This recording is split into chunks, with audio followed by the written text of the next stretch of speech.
The sound of gunfire cut through the night like thunder, shattering the soft patter of rain that had been falling steadily since dusk. A woman ran through the darkness, her boots sliding in the mud, her breath coming in desperate gasps.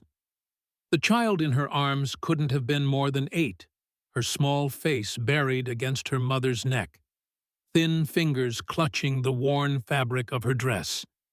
Behind them, a horse's hooves pounded the earth, drawing closer with each passing second. The rider, a tall man whose face was shadowed by a wide-brimmed hat, raised his pistol once more. "Nowhere left to run, Mrs. Turner," he called, his voice carrying across the rain-soaked prairie. The woman, Abigail Turner, stumbled, her ankle twisting beneath her. She fell hard, instinctively twisting to shield her daughter from the impact. Pain shot through her hip and shoulder, but she didn't cry out. Instead, she pulled the child closer, positioning her body as a shield between her daughter and the approaching rider. "Charlotte," she whispered, her lips against the girl's ear, "if anything happens, you run. You understand? You run and don't look back." The girl shook her head, her small frame trembling. "No, Mama, I won't leave you." The rider, Silas Morgan, slowed his horse to a walk, approaching with the casual confidence of a predator that knows its prey is cornered. Rain dripped from the brim of his hat as he leveled his pistol. "The judge's papers, Mrs. Turner. That's all I want." His voice was almost pleasant, as if he were requesting tea rather than threatening murder. Abigail's arms tightened around Charlotte. "I don't have them." "Now that's a lie." Silas cocked his pistol. "And I don't have patience for liars." Charlotte coughed, then a deep, racking sound that shook her small body. A thin trickle of blood appeared at the corner of her mouth, dark against her pale skin. "Please," Abigail begged, desperation replacing fear. "My daughter is sick. She needs medicine. Not my concern." Silas said, his finger moving to the trigger. The gunshot that followed wasn't from Silas's weapon. The sound came from somewhere to their left, in the darkness of the trees. Silas's horse reared, nearly throwing him. He cursed, struggling to regain control of the animal while scanning the shadows. "Who's there?" he shouted, anger replacing his earlier calm. "Show yourself."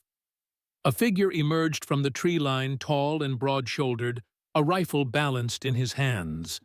The newcomer wore a heavy coat darkened by rain. His face remained in shadow, but there was something in his stance, a stillness, a certainty, that made even Silas hesitate. "Leave them be," the man said, his voice low and rough, as if unused to speaking. Silas's laugh held no humor. "This isn't your fight, stranger. Made it mine when you pulled that trigger." The man took another step forward, rifle unwavering. "Ride on, now."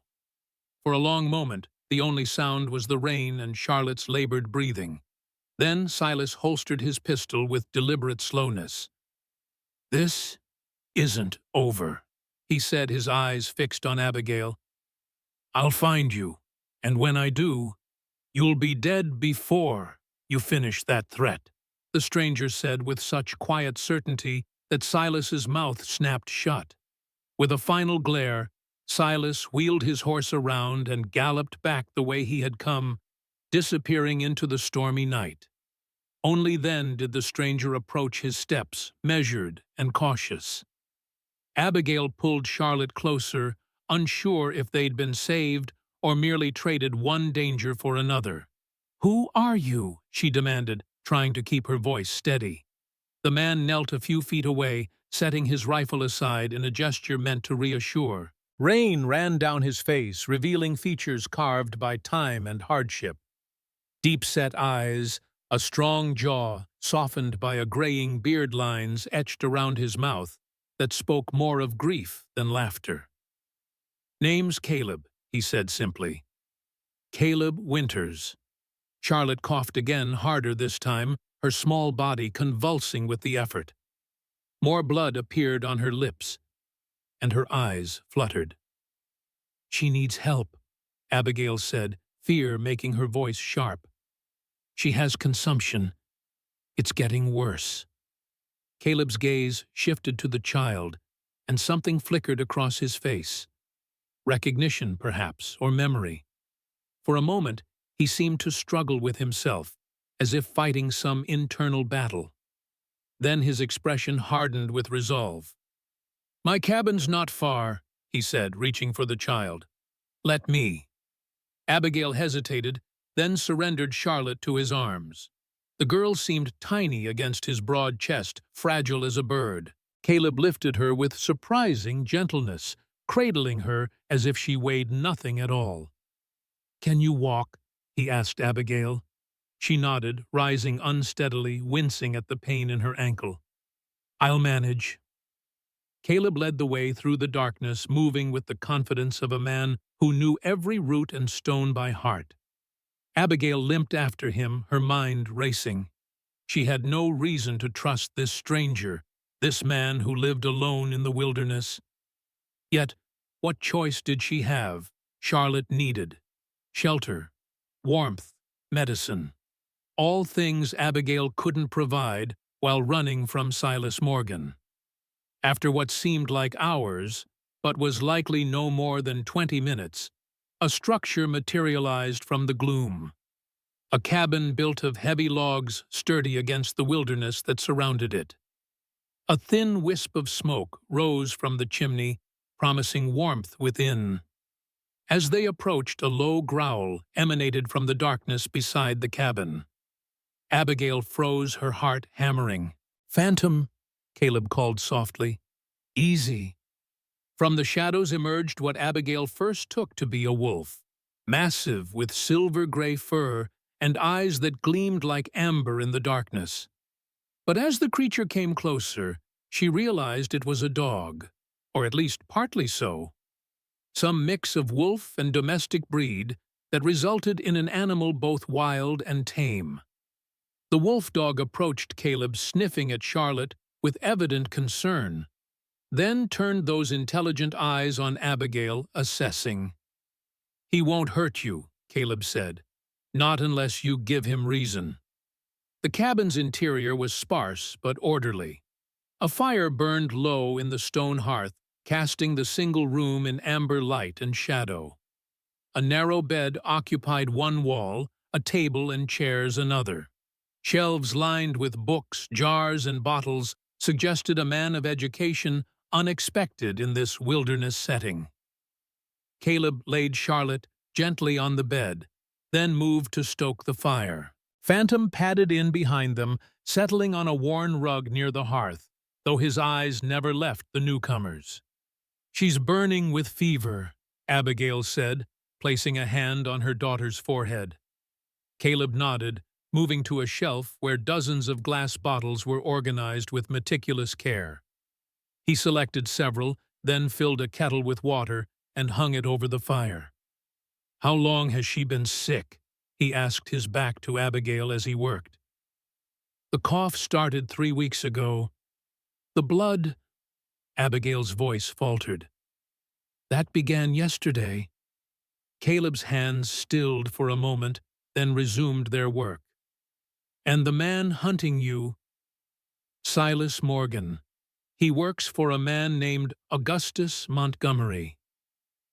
"The railroad man."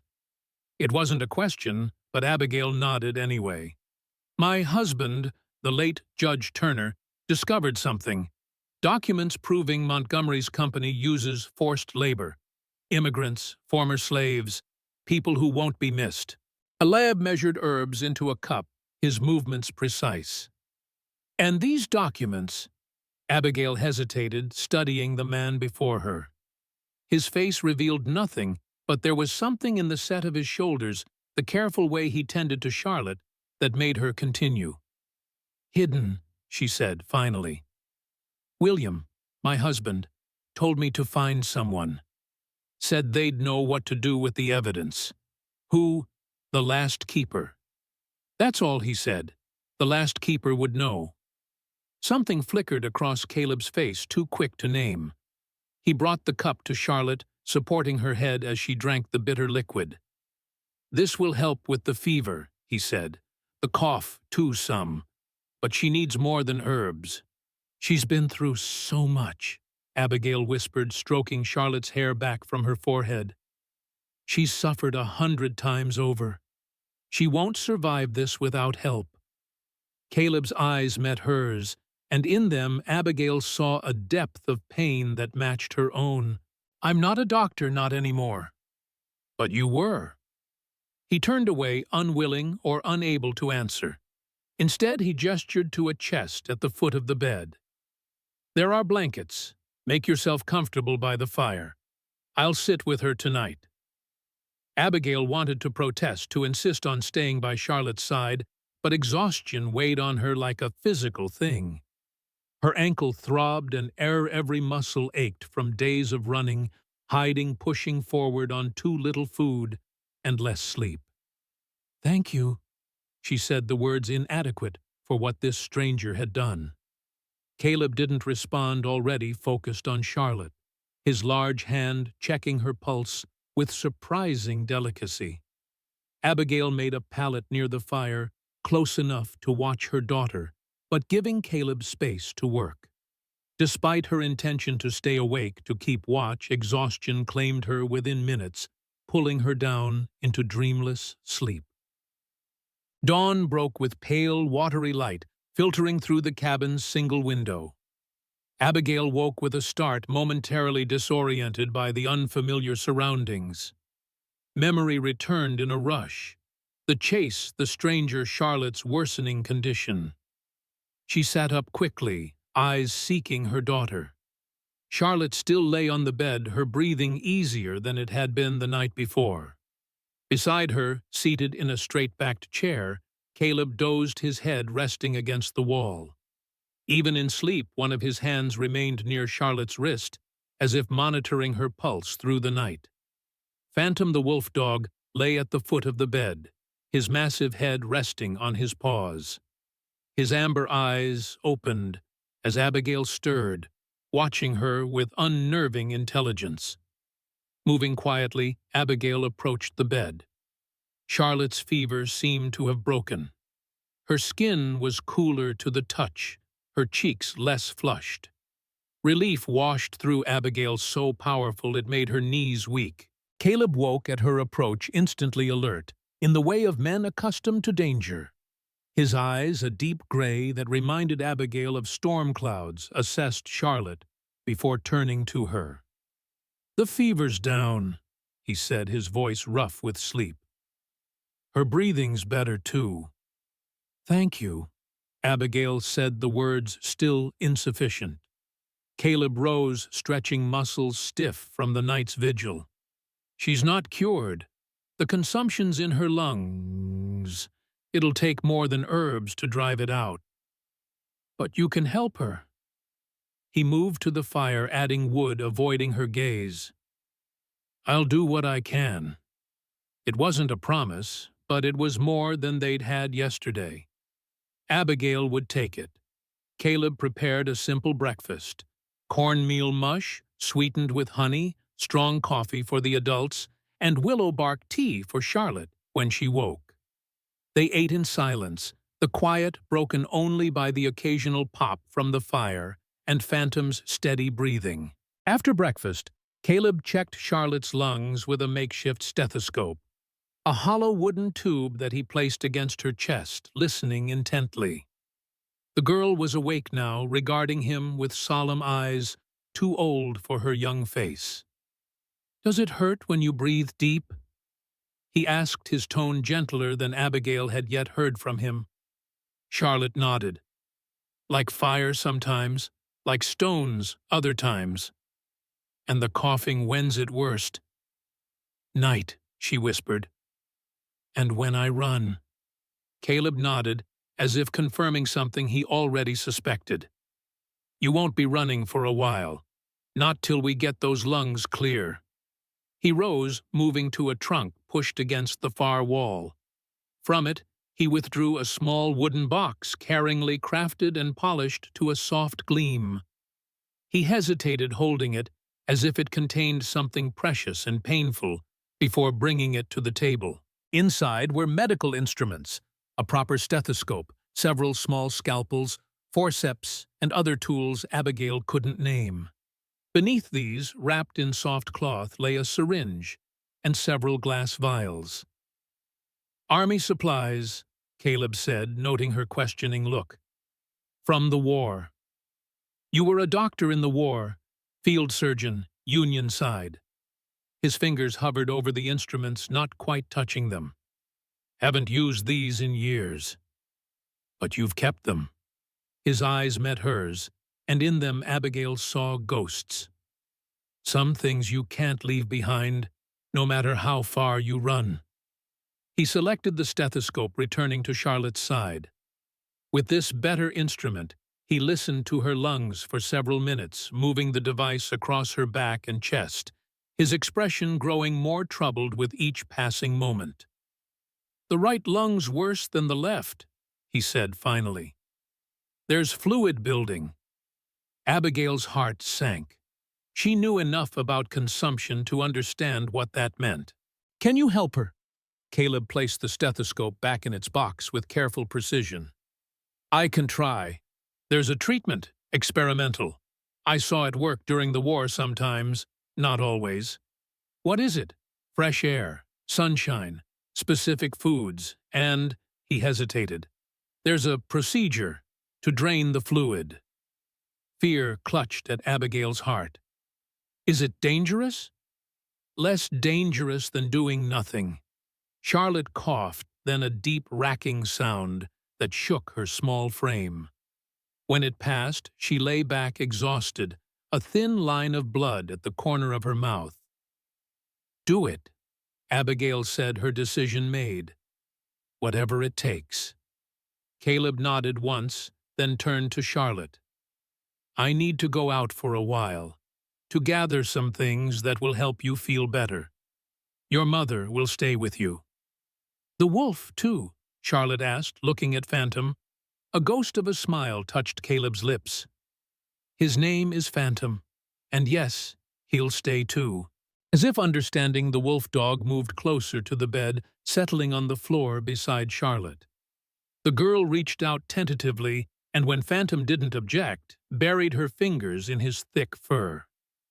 "No one can touch him," Caleb said, something like wonder in his voice. "Except me." "Charlotte has always had a way with animals," Abigail said. "Even the wild ones." Caleb gathered a few supplies, a knife, a sack, his rifle, and prepared to leave. At the door, he paused, looking back at Abigail.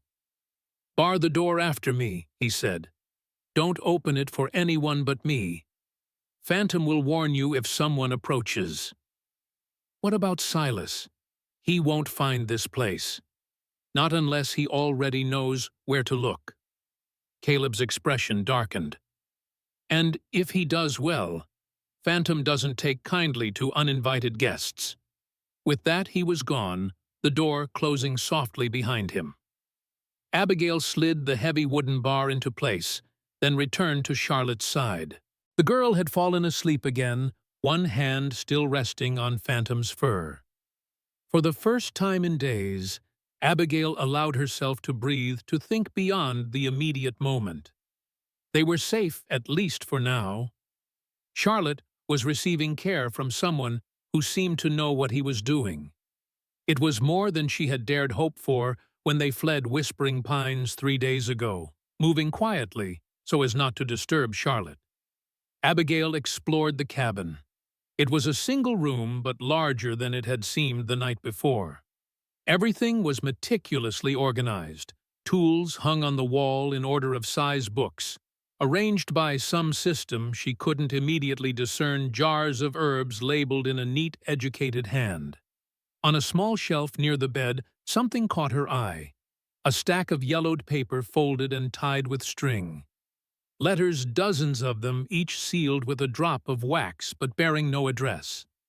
Beside them lay a small silver harmonica, polished by years of handling. Abigail didn't touch either, sensing they were private things not meant for her eyes. But their presence intrigued her.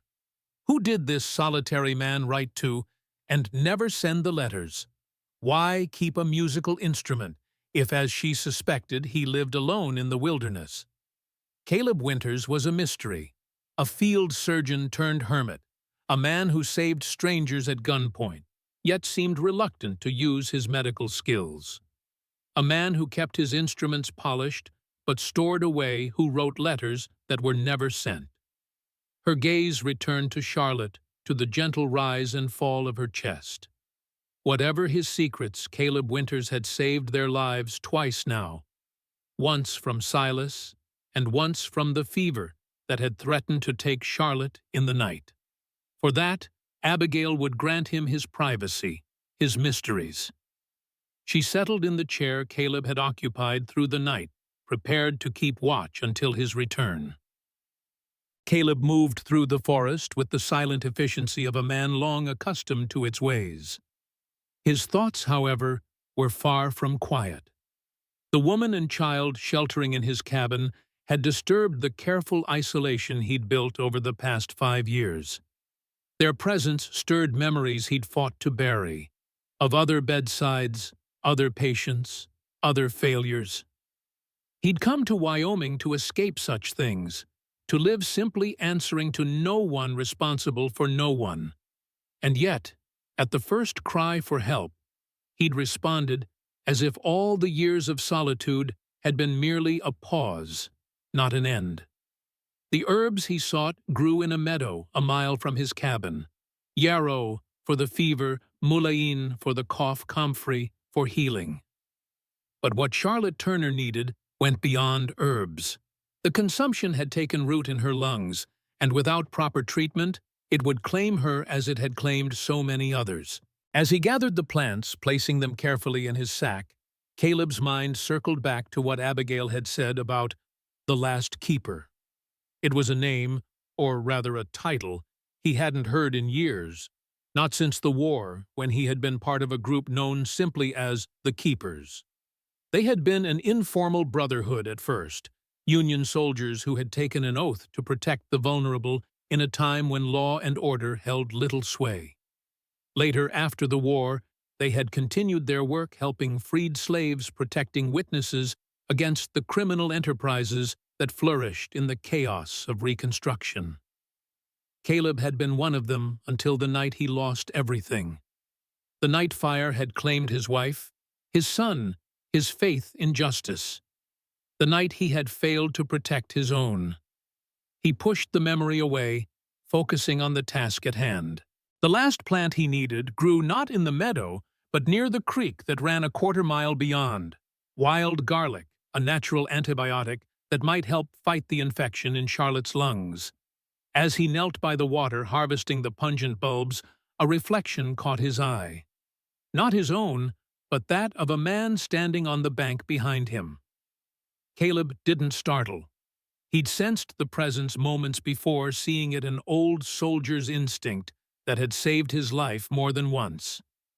Slowly he straightened, turning to face the newcomer. "James," he said, recognizing the older man despite the years that had passed. "You're a long way from town." James Harrington, mayor of Whispering Pines and former Union commander, stood leaning on a walking stick, his white hair and beard neatly trimmed despite the early hour and remote location. At 65, he remained straight-backed and keen-eyed, a man who carried authority as naturally as breathing. "Heard gunfire last night," Harrington said, his voice still carrying the crisp consonants of his Boston upbringing. "Thought I should check on my most reclusive constituent." "I'm fine." "And the woman and child?" Caleb's eyes narrowed. "How did you know about them?" "Silas Morgan was in town at dawn, asking questions about a hermit who lives in these woods." "A hermit who interfered with his business last night." Harrington's expression was grim. "He's working for Montgomery now." "I figured as much." "Then you understand the danger." Harrington took a step closer, lowering his voice, though there was no one to overhear. "The woman, is she Judge Turner's widow?" Caleb nodded once. "And she came to you specifically?" "No chance." Caleb tied off his sack of herbs. "She was running from Morgan.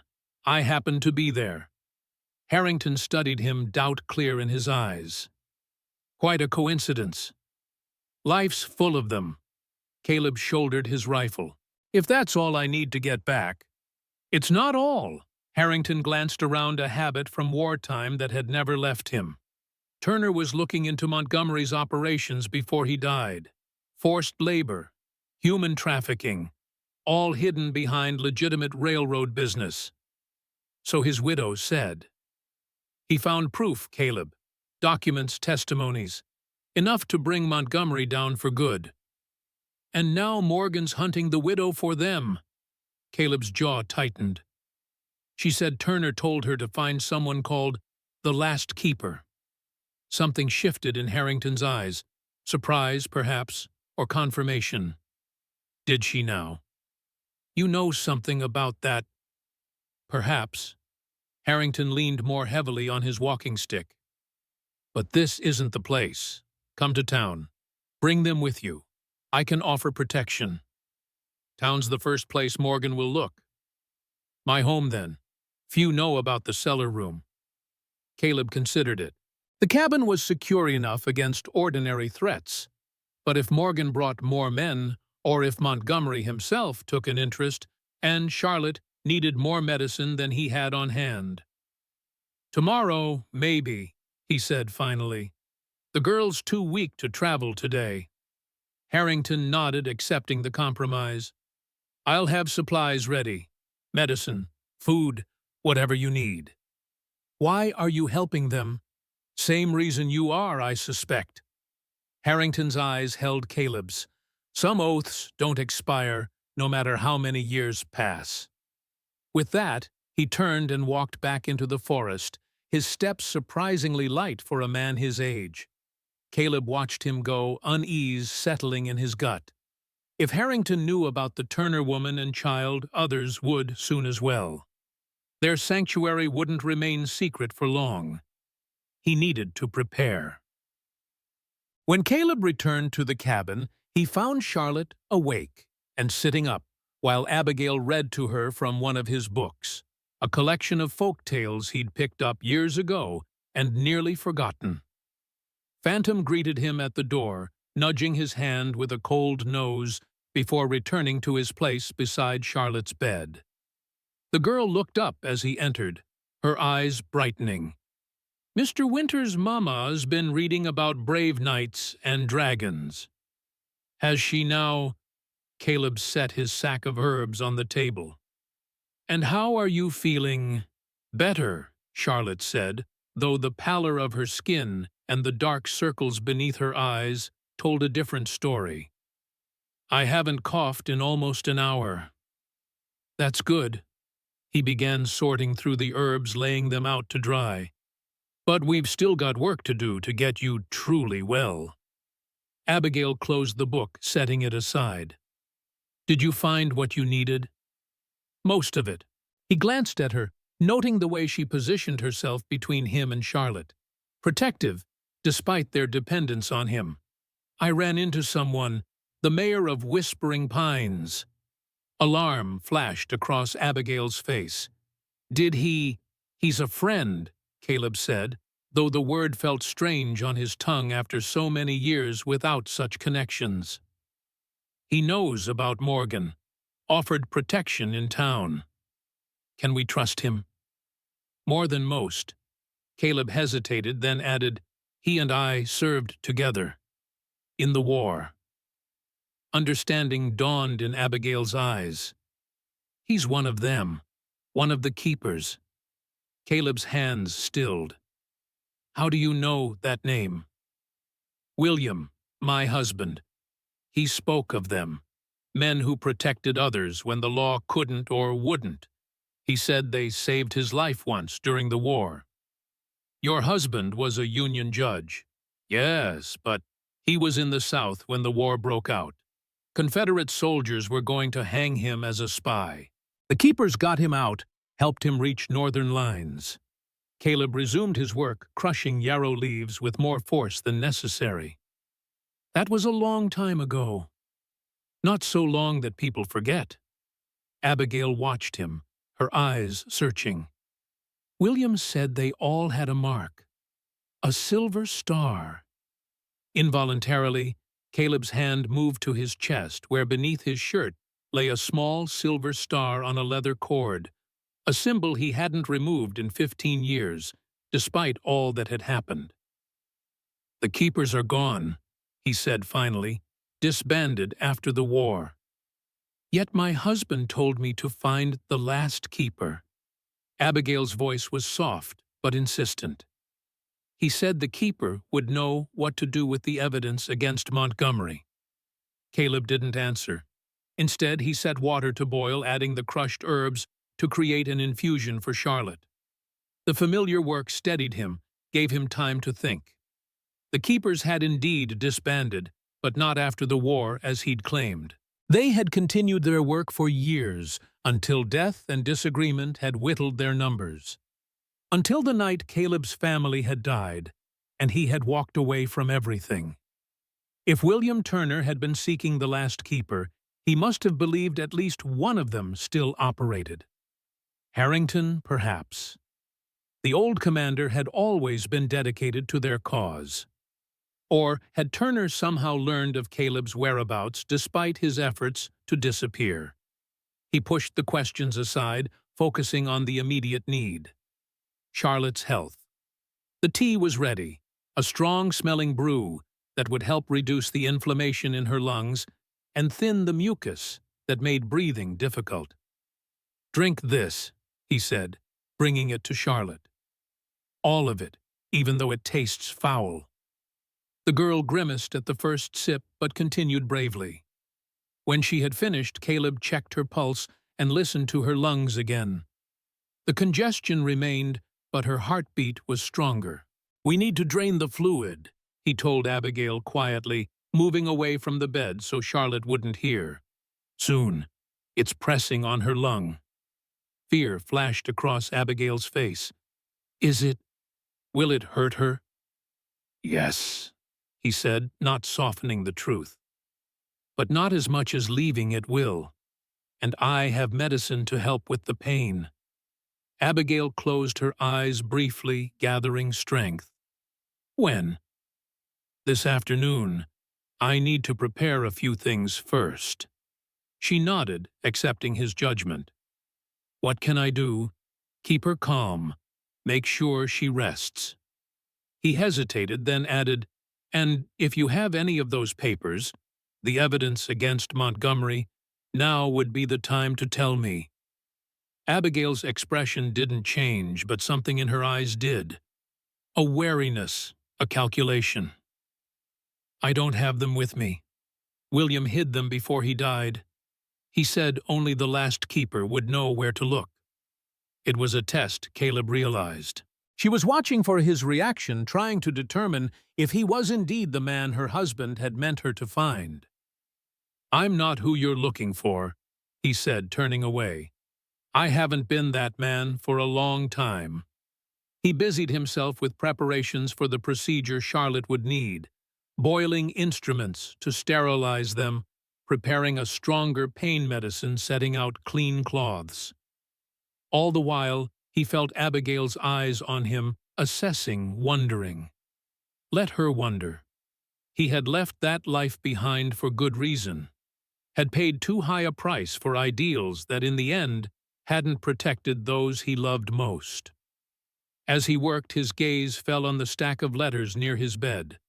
Letters written to his dead wife Rachel, letters he would never send but couldn't stop writing. Beside them lay the silver harmonica she had given him before he left for war, engraved with the words "Amazing Grace," her favorite hymn, one he had played for her on their last night together. The sight of these relics from his past life sent a familiar ache through his chest. He had failed Rachel, failed their son Michael, failed to be there when they needed him most. He couldn't, take on the responsibility of others again, not even for the sake of justice against men like Montgomery. And yet, here he was preparing to perform a medical procedure he hadn't attempted in years on a child he had known for less than a day, while her mother watched with the desperate hope of those who have nowhere else to turn. Perhaps Caleb thought grimly some chains couldn't be broken, no matter how far one ran. The procedure to drain Charlotte's lung was as difficult as Caleb had feared. Despite the laudanum he gave her for pain, the girl whimpered as he inserted the needle between her ribs, drawing out the infected fluid that had been compromising her breathing. Abigail sat beside her, murmuring comfort, her face pale but determined. She didn't flinch or look away, even when Charlotte cried out. "Almost done," Caleb said, his voice steady, despite the sweat beading on his forehead. "You're being very brave, Charlotte." "It hurts," the girl whispered, tears tracking down her cheeks. "I know. But look, see how much easier you're breathing already." It was true. As the fluid drained, Charlotte's respiration became less labored, the desperate struggle for air easing with each passing minute. When it was finally over, Caleb bandaged the small wound and gave Charlotte another dose of pain medicine to help her sleep. She drifted off quickly, exhausted by the ordeal. "Will she be all right?" Abigail asked, her voice hoarse with unshed tears. "It's a start," Caleb said, cleaning his instruments with the same methodical care he applied to everything. "The fluid will build again, but less each time, if we can strengthen her body to fight the infection." "And how do we do that?" "Fresh air, sunshine, good food." He set the last instrument aside. "And time. Time we may not have with Morgan hunting us." Caleb nodded, acknowledging the truth of her words. "Tomorrow, we'll go to Harrington's. He can provide better protection than I can here." "And you'll come with us." He hesitated, caught between the instinct to retreat back into solitude and the knowledge that without him, their chances were slim. "For a while, until you're settled." Abigail studied him, her brown eyes thoughtful. "You don't have to do any of this, you know. You could have left us out there last night, or sent us on our way this morning." "Could I?" Caleb's mouth twisted in a bitter smile. "Maybe you don't know me as well as you think." "I know enough." She gestured to the cabin around them. "You live alone miles from town. You keep your medical instruments hidden away, but perfectly maintained. You write letters you never send." Her voice softened. "You're running from something, Mr. Winters, just as we are." Caleb turned away, uncomfortable with her perception. "Get some rest, Mrs. Turner. Tomorrow will be a long day." He moved to the door, intending to check the perimeter of the cabin one last time before nightfall. As he reached for the handle, Abigail spoke again. "My husband was a good judge of character. If he believed the last keeper could help us, I trust his judgment." A pause then. "And I think he would have trusted you." Caleb didn't respond. He stepped outside, closing the door firmly behind him. The evening air was cool against his face. The forest around the cabin quiet, save for the occasional call of a bird. He made a circuit of the clearing, checking for signs that anyone had approached while he was occupied with Charlotte.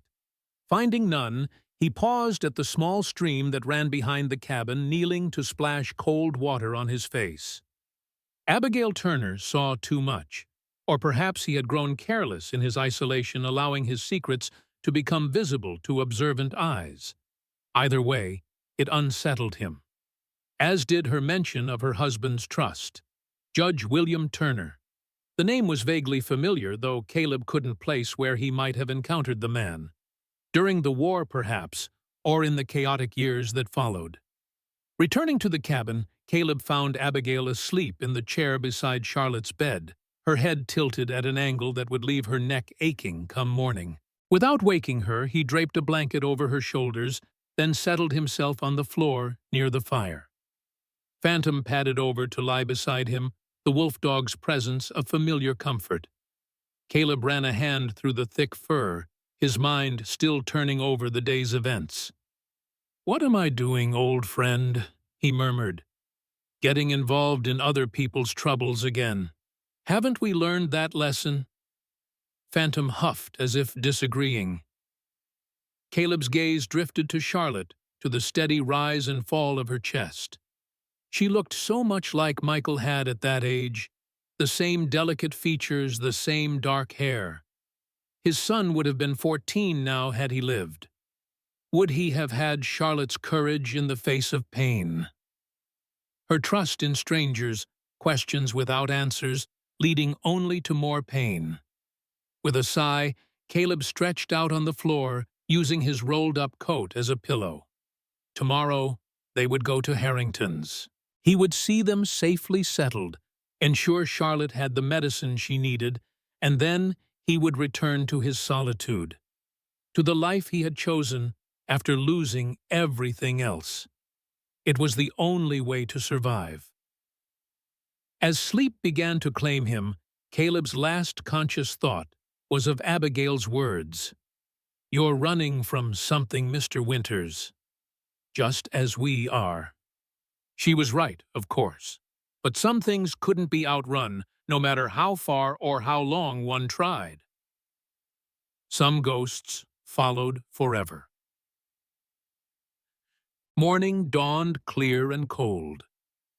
The first rays of sunlight filtering through the cabin's window to paint golden patterns on the floor. Caleb had been awake for hours preparing for the journey to Whispering Pines. He had packed the medical supplies Charlotte would need along with food and extra blankets for the trip. Abigail woke as he was checking Charlotte's breathing, her eyes instantly alert. "How is she?" "Better." Caleb straightened, satisfied with what he heard through the stethoscope. "The procedure helped. Her lungs are clearer." Charlotte stirred at the sound of their voices, her eyes fluttering open. "Morning, Mama," she murmured, then with a shy smile. "Morning, Mr. Winters." "Good morning, Charlotte." Caleb's voice was gruff, but not unkind. "How do you feel?" "Hungry," she said, surprising both adults. A good sign, Caleb knew. Appetite returning meant her body was fighting the infection. "We'll fix that. Then we need to get ready to travel." While Abigail helped Charlotte dress, Caleb prepared a hearty breakfast, cornmeal mush again, but this time enriched with dried berries and the last of his honey. He added a small amount of wild garlic to Charlotte's portion, disguising the pungent taste as best he could. As they ate, he explained the plan. "Harrington's house is on the edge of town. It's about 5 miles from here. Charlotte will ride with me on Ranger, my horse. Mrs. Turner, you can ride Harrington's mare. He left her here yesterday." "Will Phantom come too?" Charlotte asked, glancing at the wolf dog, who lay by the fire watching them with those intelligent amber eyes. "He'll follow. He doesn't take well to being led." Caleb's mouth quirked in what might have been a smile, much like his master. They finished breakfast quickly, eager to be on their way. Caleb helped Charlotte into a coat that swallowed her small frame, one of his old ones cut down hastily with a knife. It would keep her warm enough for the journey. As they stepped outside, Caleb tensed, scanning the clearing around the cabin. Something felt wrong. The birds were too quiet, the air too still. "Get back inside," he said sharply, reaching for his rifle. But it was too late. From the edge of the forest came the sound of a pistol being cocked, followed by Silas Morgan's drawling voice. "Well now, isn't this cozy? The hermit, the widow, and the brat, all packed up and ready to go." Silas stepped into view, pistol aimed steadily at Caleb's chest. Behind him emerged 2 more men similarly armed. "Morgan." Caleb kept his voice calm, though his mind was racing. calculating odds, looking for advantages. You're trespassing. Am I? Seems to me I'm retrieving stolen property. Silas jerked his chin toward Abigail. Mrs. Turner there has something that belongs to my employer, something very valuable. I have nothing of yours, Abigail said, her arm tightening around Charlotte. The papers, Mrs. Turner. Your husband's evidence. Mr. Montgomery wants it back. I told you before, I don't have them. Silas's smile was cold. Then we'll just have to persuade you to remember where they are, won't we? He took a step forward, and that's when Phantom struck. The wolf dog had been circling silently through the trees, unseen by Morgan or his men. He launched himself at the nearest of Silas's companions, a snarling mass of fur and teeth that took the man down in an instant. Chaos erupted. The third man fired wildly at Phantom, missing as the wolf dog darted away. Caleb used the distraction to push Abigail and Charlotte toward the cabin, then swung his rifle toward Silas. The two men faced each other, weapons leveled, gazes locked. You're outnumbered, Winter, Silas said, though his confidence seemed less certain now. Am I? Caleb nodded toward the trees, where Phantom had disappeared with the man he'd attacked. Sounds of struggle echoed from the forest. Seems like your odds are getting worse by the minute. The remaining henchman looked nervously toward the sounds, his gun wavering between Caleb and the threat he couldn't see. This isn't over, Silas said, echoing his words from the night before. It is for today. Caleb's finger tightened slightly on the trigger. Ride out now, and you might leave with the same number of men you came with. For a long moment, Silas hesitated, weighing his options. Then, with a curse, he gestured to his remaining man. Get Jenkins. We're leaving. The man disappeared into the trees, returning moments later, supporting a bloody and shaken Jenkins, whose arm hung at an unnatural angle. Your wolf's gonna pay for this. Jenkins spat, his face pale with pain and fear. He's not a wolf, Caleb said mildly. Not entirely. And he was being merciful. Next time he won't be. Silas and his men retreated to their horses, Jenkins wincing with each step. As they mounted, Silas turned back, his face hard with promise. Montgomery wants those papers, Mrs. Turner. And what Montgomery wants, he gets, one way or another. With that, they rode away, disappearing into the forest. Caleb waited until the sound of hooves had faded before lowering his rifle. Are you both all right? Abigail nodded, though her face was pale. Charlotte clung to her eyes, wide with fear. Phantom? The girl asked, her voice small. As if summoned by his name, the wolf dog emerged from the trees unhurt, save for a small cut above one eye. He padded to Charlotte, nudging her hand reassuringly. He's fine, Caleb said, checking the animal quickly. Tougher than he looks. They'll come back, Abigail said, her gaze fixed on the spot where Silas had disappeared. With more men. Yes, Caleb began, gathering their scattered belongings, which is why we need to move. Now. They worked quickly, securing their supplies to the horses. Caleb lifted Charlotte onto Ranger's back, then mounted behind her. Abigail, showing unexpected skill, swung herself into the saddle of Harrington's mare without assistance. Stay close, Caleb instructed as they set off. Phantom will scout ahead. If he signals trouble, we ride hard. They traveled in tense silence, taking a route that avoided the main trail to town. Caleb led them through dense forest and across shallow streams, doubling back occasionally to ensure they weren't followed. Charlotte, despite her illness, remained quiet and brave, leaning back against Caleb's chest when fatigue overtook her. Once, when they paused to rest the horses, she asked a question that caught him off guard. Mr. Winters, why do you live all alone in the woods? He looked down at her solemn face, unsure how to answer. It's peaceful, But aren't you lonely? Charlotte, Abigail admonished gently. That's a personal question. It's all right, Caleb said, surprising himself. No, Charlotte, I'm not lonely. I have Phantom and the forest. The girl considered this, her forehead creased in thought. But you don't have anyone to read to you when you're sick, or to eat dinner with, or to say good night to. A memory surfaced, Rachel reading to Michael while Caleb listened from the doorway, the lamplight casting their faces in gold, their laughter a balm after the horrors of war.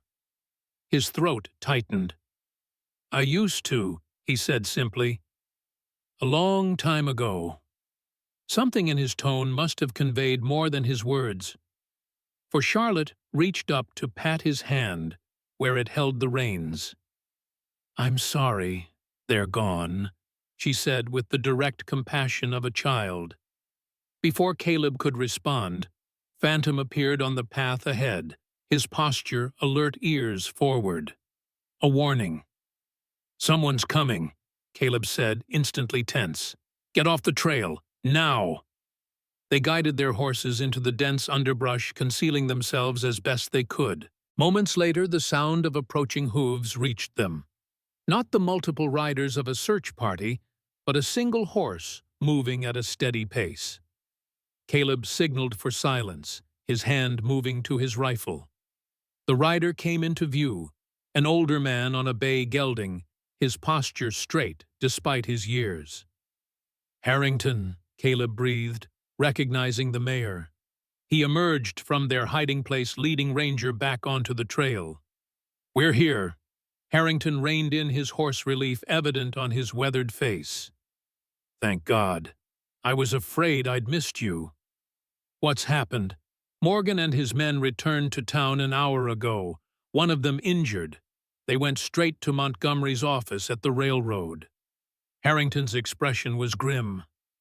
They were organizing a search party, 20 men at least. For the papers, and for revenge, I'd wager. Harrington's gaze traveled to Charlotte, his expression softening. You must be Judge Turner's daughter. I knew your father, child. He was a good man. Charlotte nodded solemnly. He said I should be brave like him. I'm trying. You're succeeding, Harrington assured her, then turned back to Caleb. We can't take the main road now. There's another way, through Miller's Pass. It's rough going, but it leads directly to the back of my property. Lead on, Caleb said, adjusting Charlotte more securely before him. We'll follow. As they set off on this new route, Caleb felt a growing unease. The situation was escalating faster than he had anticipated. Montgomery was bringing significant resources to bear, not the response of a man merely concerned about railroad documents, but of one who feared a greater threat. What exactly had Judge Turner discovered, and why had he directed his widow to find the last keeper? Questions for later, Caleb decided, focusing on the treacherous path ahead. For now, their priority was reaching safety. Everything else would have to wait. As they rode, Charlotte began to cough again, deep, racking spasms that shook her small frame. Caleb supported her concern, tightening his chest. The journey was taking its toll on her already weakened body. Not much farther, he murmured, though he had no way of knowing if that was true. Hold on, Charlotte. Just hold on. The girl nodded weakly, leaning more heavily against him. Her breath came in labored gasps between coughs, and when Caleb placed a hand on her forehead, he found it hot with returning fever. They needed to reach Harrington's house soon, very soon. Ahead, the mayor pushed his horse faster, sensing the urgency. They crossed a shallow river, climbed a steep bank, and finally emerged onto a ridge overlooking whispering pines. From this vantage point, the town looked peaceful, a cluster of wooden buildings nestled in a valley, smoke rising from chimneys, the gleaming rails of the railroad cutting through like a silver snake. Hard to believe that somewhere in that tranquil scene, men were gathering to hunt them down.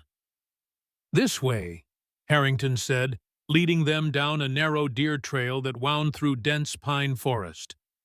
"My property begins at the creek below." They descended carefully, the horses picking their way over rocky ground. Charlotte's condition worsened with each passing minute, her breathing growing more labored, her skin burning against Caleb's supporting arm. Finally, they reached the creek, crossed it at a shallow ford, and found themselves in a cleared area behind a large two-story house built of sturdy logs and stone.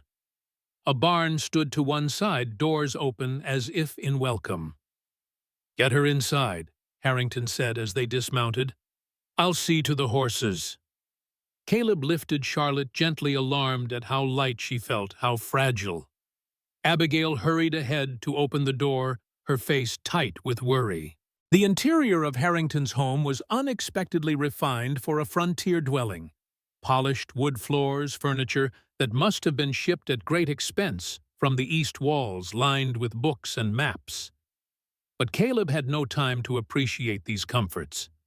He followed Harrington's directions to a guest room on the ground floor, laying Charlotte on a bed that seemed to swallow her small form. "She needs medicine," he told Abigail, already unpacking his supplies, "and fresh water. Ask Harrington where—" "In the kitchen," came the mayor's voice from the doorway. "Everything's ready. I prepared when I heard you were coming." Indeed, as Caleb turned, he saw that Harrington carried a tray with everything they might need: clean cloths, a pitcher of water cups, and several bottles that looked like medicine. "Thank you," Abigail said, taking the tray from him, "for all of this." Harrington nodded, his eyes grave. "Judge Turner was my friend. I couldn't save him. Perhaps I can help his family." He retreated, closing the door to give them privacy as they tended to Charlotte. The girl's condition had deteriorated rapidly during the journey, the exertion and stress overwhelming her fragile recovery. "We need to drain her lung again," Caleb said, listening to the fluid rattling in her chest, "and bring down the fever."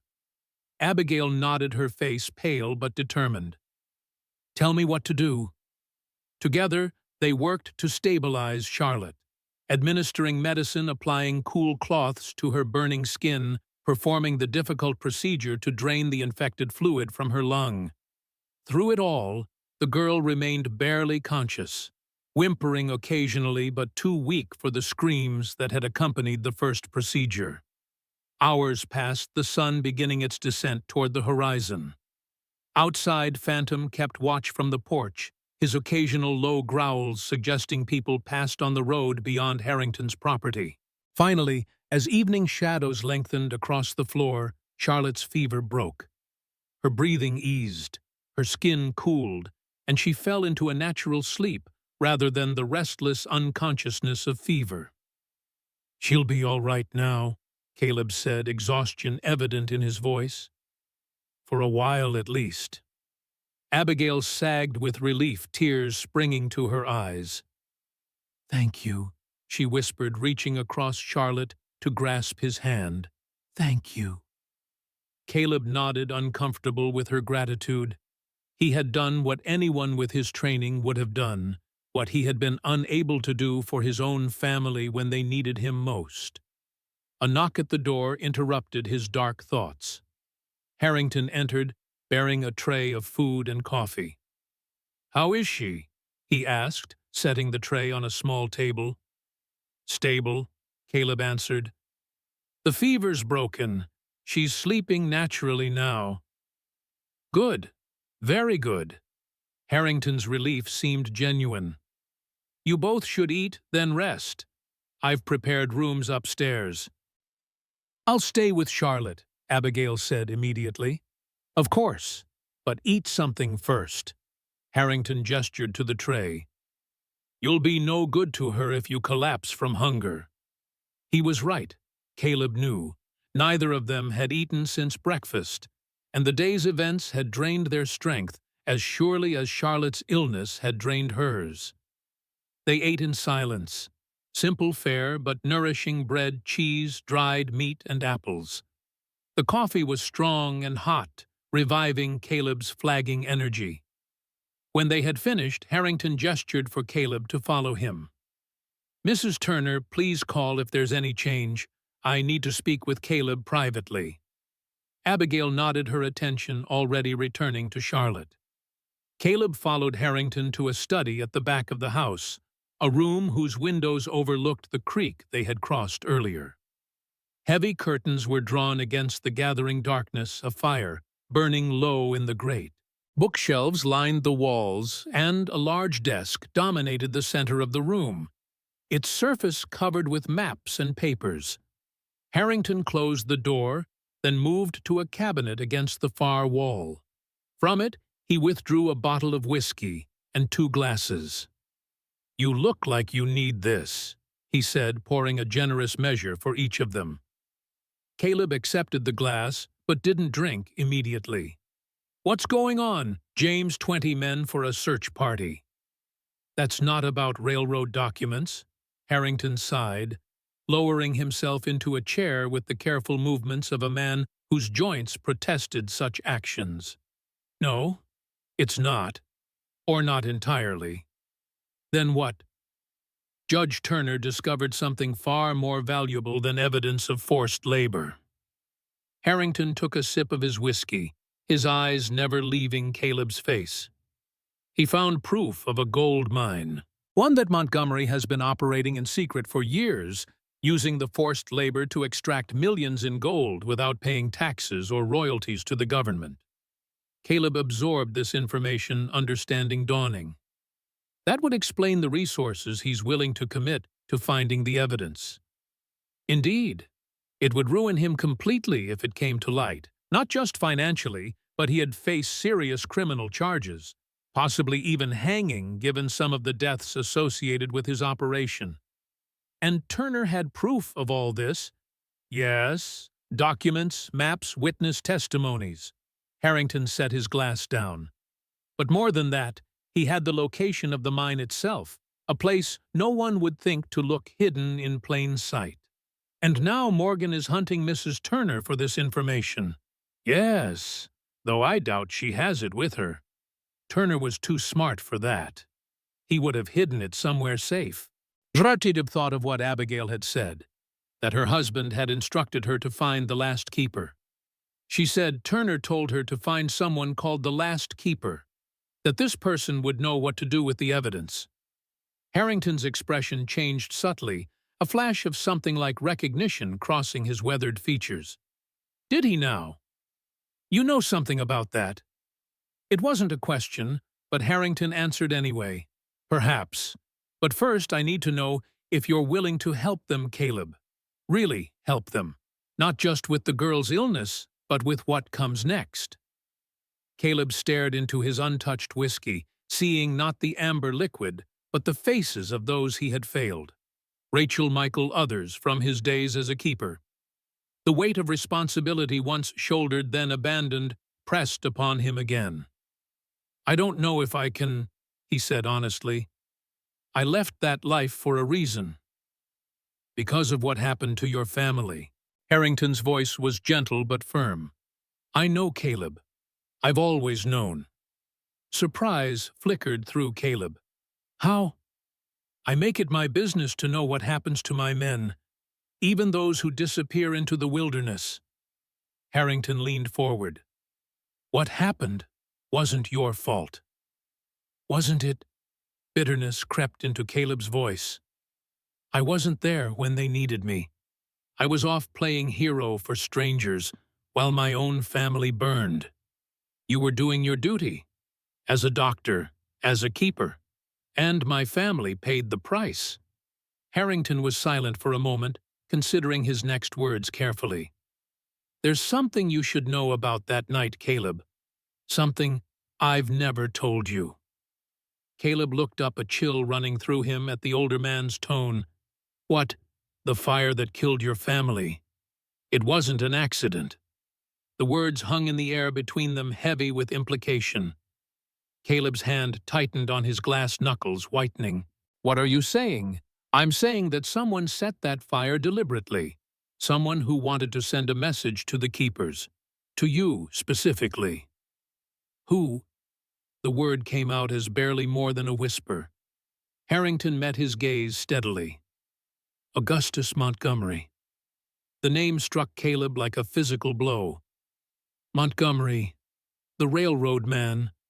Why would he? Because you and the other keepers were investigating him, getting too close to his operation. The forced labor, the gold mine. Harrington's voice was heavy with regret. He wanted to make an example, to show what happens to those who cross him. Caleb stood abruptly, unable to remain seated under the weight of this revelation. "You knew. All this time, you knew who was responsible for their deaths, and you said nothing." "I didn't know for certain until recently. After Turner's investigation, he found evidence linking Montgomery to several fires in that period, including yours." Harrington's eyes pleaded for understanding. "If I had known for sure, I would have told you, Caleb. You must believe that." Caleb turned away, moving to the window. He pulled the curtain aside slightly, staring out at the darkened landscape. His mind raced, connecting pieces that had been scattered for years.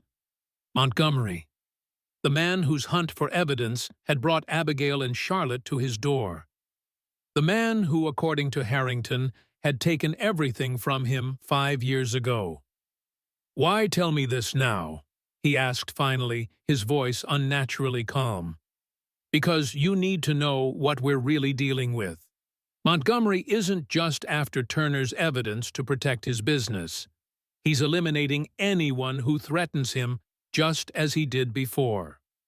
Caleb turned back to face Harrington. "And Judge Turner? His death wasn't an accident either, I take it?" "No. He was poisoned, made to look like a heart attack, but Turner had suspected it might happen. He left evidence of that as well." A cold rage began to build in Caleb's chest, different from the grief and guilt that had been his companions for so long. This was focused, purposeful, a surgeon's precision applied to something other than healing. "So what now?" he asked. "What does the last keeper suggest we do?" Harrington's eyes widened slightly at the question, at the implication that Caleb knew more than he had let on. "You know about that title. I've heard it mentioned. By Mrs. Turner and by others over the years." Caleb's gaze was steady. "I always assumed it referred to you as our former commander." A smile touched Harrington's lips, sad and knowing. "No, Caleb. It never referred to me." Understanding dawned slowly, a revelation Caleb wasn't sure he wanted to accept. "Then who?" "The last keeper," Harrington said quietly, "is you." The words settled between them as heavy and final as a judge's gavel. Caleb stared at his former commander, disbelief warring with a deeper, more troubling recognition. "That's impossible.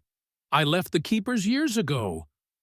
"You left the organization, yes, but you never stopped being what you are." Harrington rose, crossing to a bookshelf. He removed a volume, opening it to reveal a hollow interior. From this hiding place, he withdrew a small object that gleamed in the firelight, a silver star, identical to the one Caleb still wore beneath his shirt. "The others are gone now," Harrington continued. "Matthews died 2 years ago. Johnson returned east. Wilson was killed in that business with the cattle rustlers." He placed the star on the desk between them. "I retired from active duty when I became mayor. That leaves only you, Caleb, the last keeper." Caleb's throat felt tight, his chest constricted, as if bound by iron. "I can't. I won't take up that mantle again." "I think you already have," Harrington said gently. "The moment you stepped between Silas Morgan and that child." Before Caleb could respond, a noise from outside caught their attention. The the sound of approaching horses, many of them moving at speed. Harrington strode to the window, pulling the curtain aside just enough to see. His expression hardened. "Morgan," he said grimly, "and at least a dozen men with him." He turned back to Caleb. "It seems our time for discussion has run out." Caleb moved to the window, confirming Harrington's assessment. Riders were approaching the front of the house, torches held high, weapons visible even at this distance. "How did they find us so quickly?" "Someone in town must have talked, or they followed our trail." Harrington moved to his desk, opening a drawer to reveal a revolver. "Either way, they're here. We need to get Abigail and Charlotte out. Is there another way?" "The cellar has a tunnel leads to the creek bank. Built it during the early days when Indian raids were still a concern." Harrington checked his weapon, his movements efficient despite his age. "You take them that way. I'll hold Morgan here as long as I can." "They'll kill you." "Perhaps, but I've lived a long life, Caleb. Those two haven't had their chance yet." Harrington's eyes were steady. "Besides, Montgomery and I have unfinished business, has for years." Caleb recognized the resolution in the older man's face. The same determination he had seen on battlefields long ago when Harrington had stood his ground against impossible odds to allow others to retreat safely. "James, go," Harrington said firmly. "Get them to safety. Find Turner's evidence. Finish what he started." He pressed something into Caleb's hand, a folded piece of paper. "The tunnel comes out a quarter-mile downstream. Head west from there. This map shows a place you can shelter." Caleb glanced at the paper, then tucked it into his coat. "We'll need supplies. Medicine for Charlotte." "Already packed. In the cellar." Harrington clapped him on the shoulder. "Now go, before they surround the house completely." Caleb hesitated, torn between the instinct to stand with his old commander and the knowledge that Abigail and Charlotte's lives depended on his guidance. "The last keeper," he said, finally, the words feeling strange on his tongue. "What did Turner mean by it? What was I supposed to know?" Harrington's expression softened. "That, my friend, I think you'll have to discover for yourself." His gaze drifted to the small silver star on the desk. "But if I had to guess, I'd say it has something to do with what you've been keeping safe all these years without even realizing it." Before Caleb could ask what he meant, a shout came from outside. Morgan's voice demanding they come out.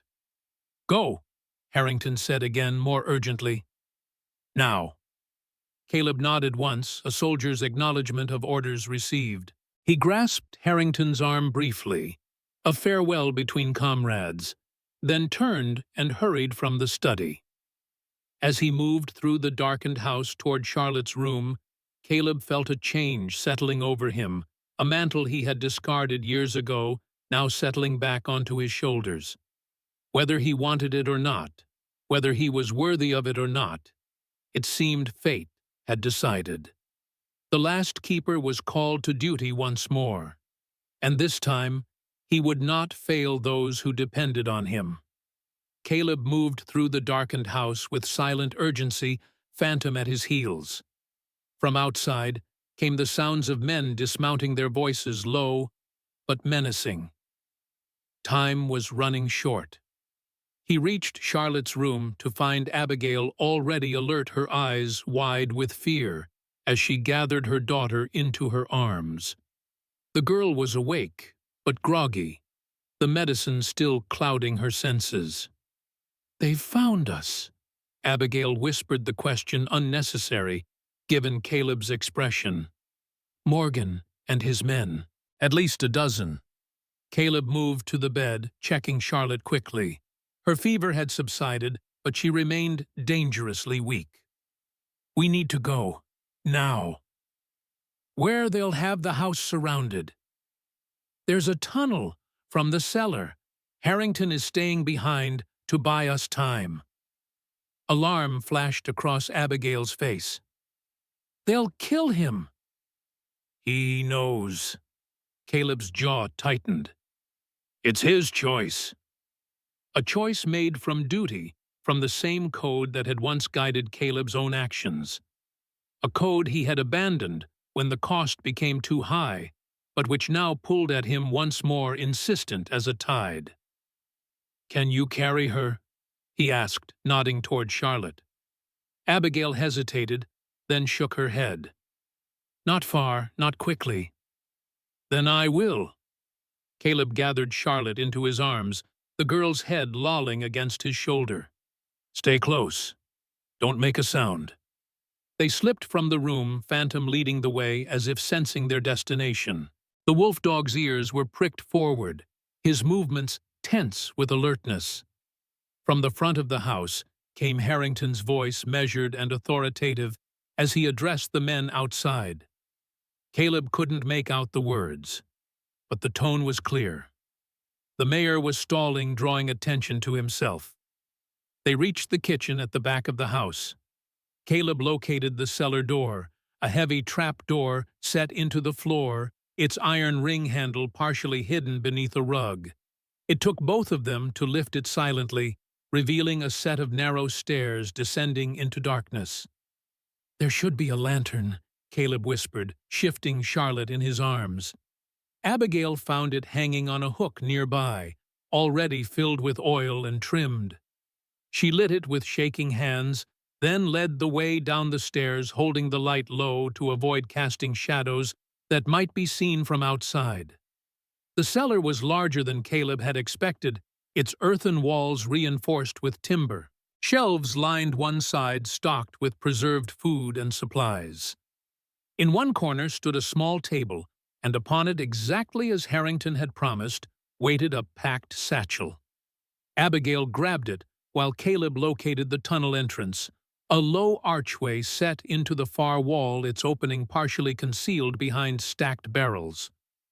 "This way," he said, ducking to enter the passage. The tunnel was narrow, but tall enough to walk upright, its roof supported by wooden beams. The air was cool and damp, smelling of earth and time. Phantom slipped ahead, his gray form nearly invisible in the darkness beyond their small circle of lantern light. Behind them, muffled by earth and distance, came the sound of shouting, followed by a single gunshot. Abigail gasped, stumbling. "Keep moving," Caleb said, his voice tight. "There's nothing we can do for him now." They continued forward, the tunnel seeming endless in the dim light. Charlotte stirred in Caleb's arms, mumbling something indistinct, her small hand clutching weakly at his coat. "How much further?" Abigail asked, her breath visible in the cool air. "Harrington said it comes out near the creek about a quarter-mile downstream." As if summoned by his words, Phantom stopped ahead, turning back to them with an expectant look. The tunnel ended at a crude wooden door, secured by a simple bar. Abigail lifted it, and together they pushed the door open. Night air, fresh and cold, rushed in to meet them. They emerged onto the creek bank, sheltered by a stand of willows that had grown to conceal the tunnel's exit. Above, stars glittered in a clear sky, offering just enough light to see by once their eyes adjusted. Caleb set Charlotte down, carefully checking her pulse and breathing. The journey through the tunnel had taxed her limited strength, but her condition remained stable. He gave her a small sip of water from a canteen in the satchel Harrington had prepared. "Where do we go now?" Abigail asked, scanning the darkness around them. Caleb withdrew the folded paper Harrington had pressed into his hand. Opening it revealed a crude but effective map, showing their current position relative to a cabin marked some 5 miles to the west. "Here," he said, pointing to the mark. "Harrington has a hunting cabin. We'll be safe there at least for tonight." "And then what?" The question hung between them, heavy with implication. Caleb had no answer, not one he was ready to voice. Instead, he lifted Charlotte again, settling her more comfortably in his arms. "First we get there, one step at a time." They set off following the creek for a while before turning west into deeper forest. The going was slow and difficult in the darkness, even with Phantom scouting ahead. Charlotte drifted in and out of consciousness, occasionally coughing, but otherwise silent. Abigail walked beside Caleb, her face a pale oval in the starlight. After nearly an hour of silence, she spoke, her voice barely above a whisper. "Mr. Winters, Caleb, I need to know. Are you the one William meant the last keeper?" The question caught him off guard, though perhaps it shouldn't have.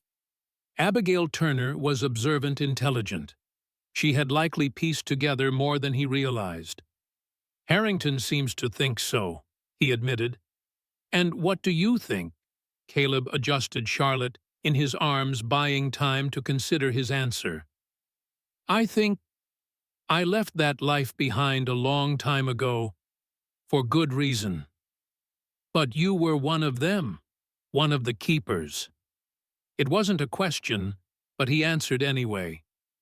"Yes, during and after the war. William spoke of you, of the keepers, with such respect. He said you saved him when no one else would. Said you were men who stood between the innocent and those who would harm them." The words echoed painfully in Caleb's mind, reminding him of oaths taken, promises made and broken.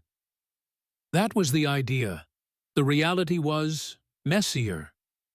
"Reality always is," Abigail's voice softened. "But that doesn't make the ideal any less worthy." Before Caleb could respond, Phantom froze ahead of them, hackles rising. A low growl rumbled from the wolf dog's throat, barely audible but unmistakable in its warning. Caleb stopped immediately, signaling Abigail to do the same. He scanned the darkness, every sense alert. For several long moments, there was nothing, just the normal sounds of the forest at night. Then a twig snapped some 20 yards to their left.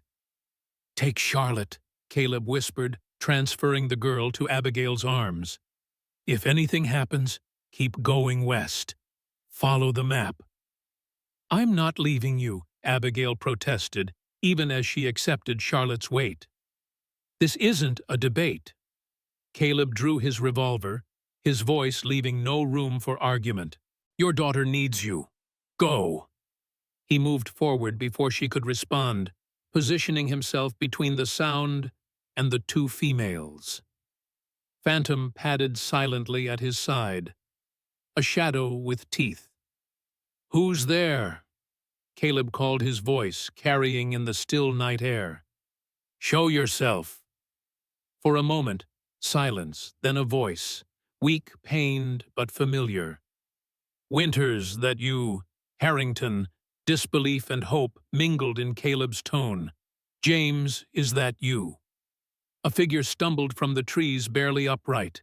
Even in the dim starlight, Caleb could see the dark stain spreading across the front of Harrington's shirt. He rushed forward, catching the older man as he collapsed. "James, what happened? How did you find us?"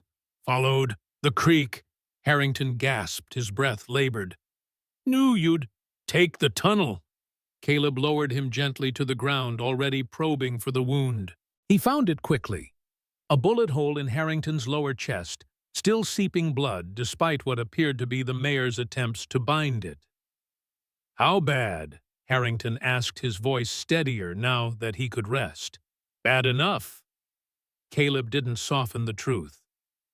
"Bullet's still in there. Needs to come out." Abigail approached Charlotte, still in her arms.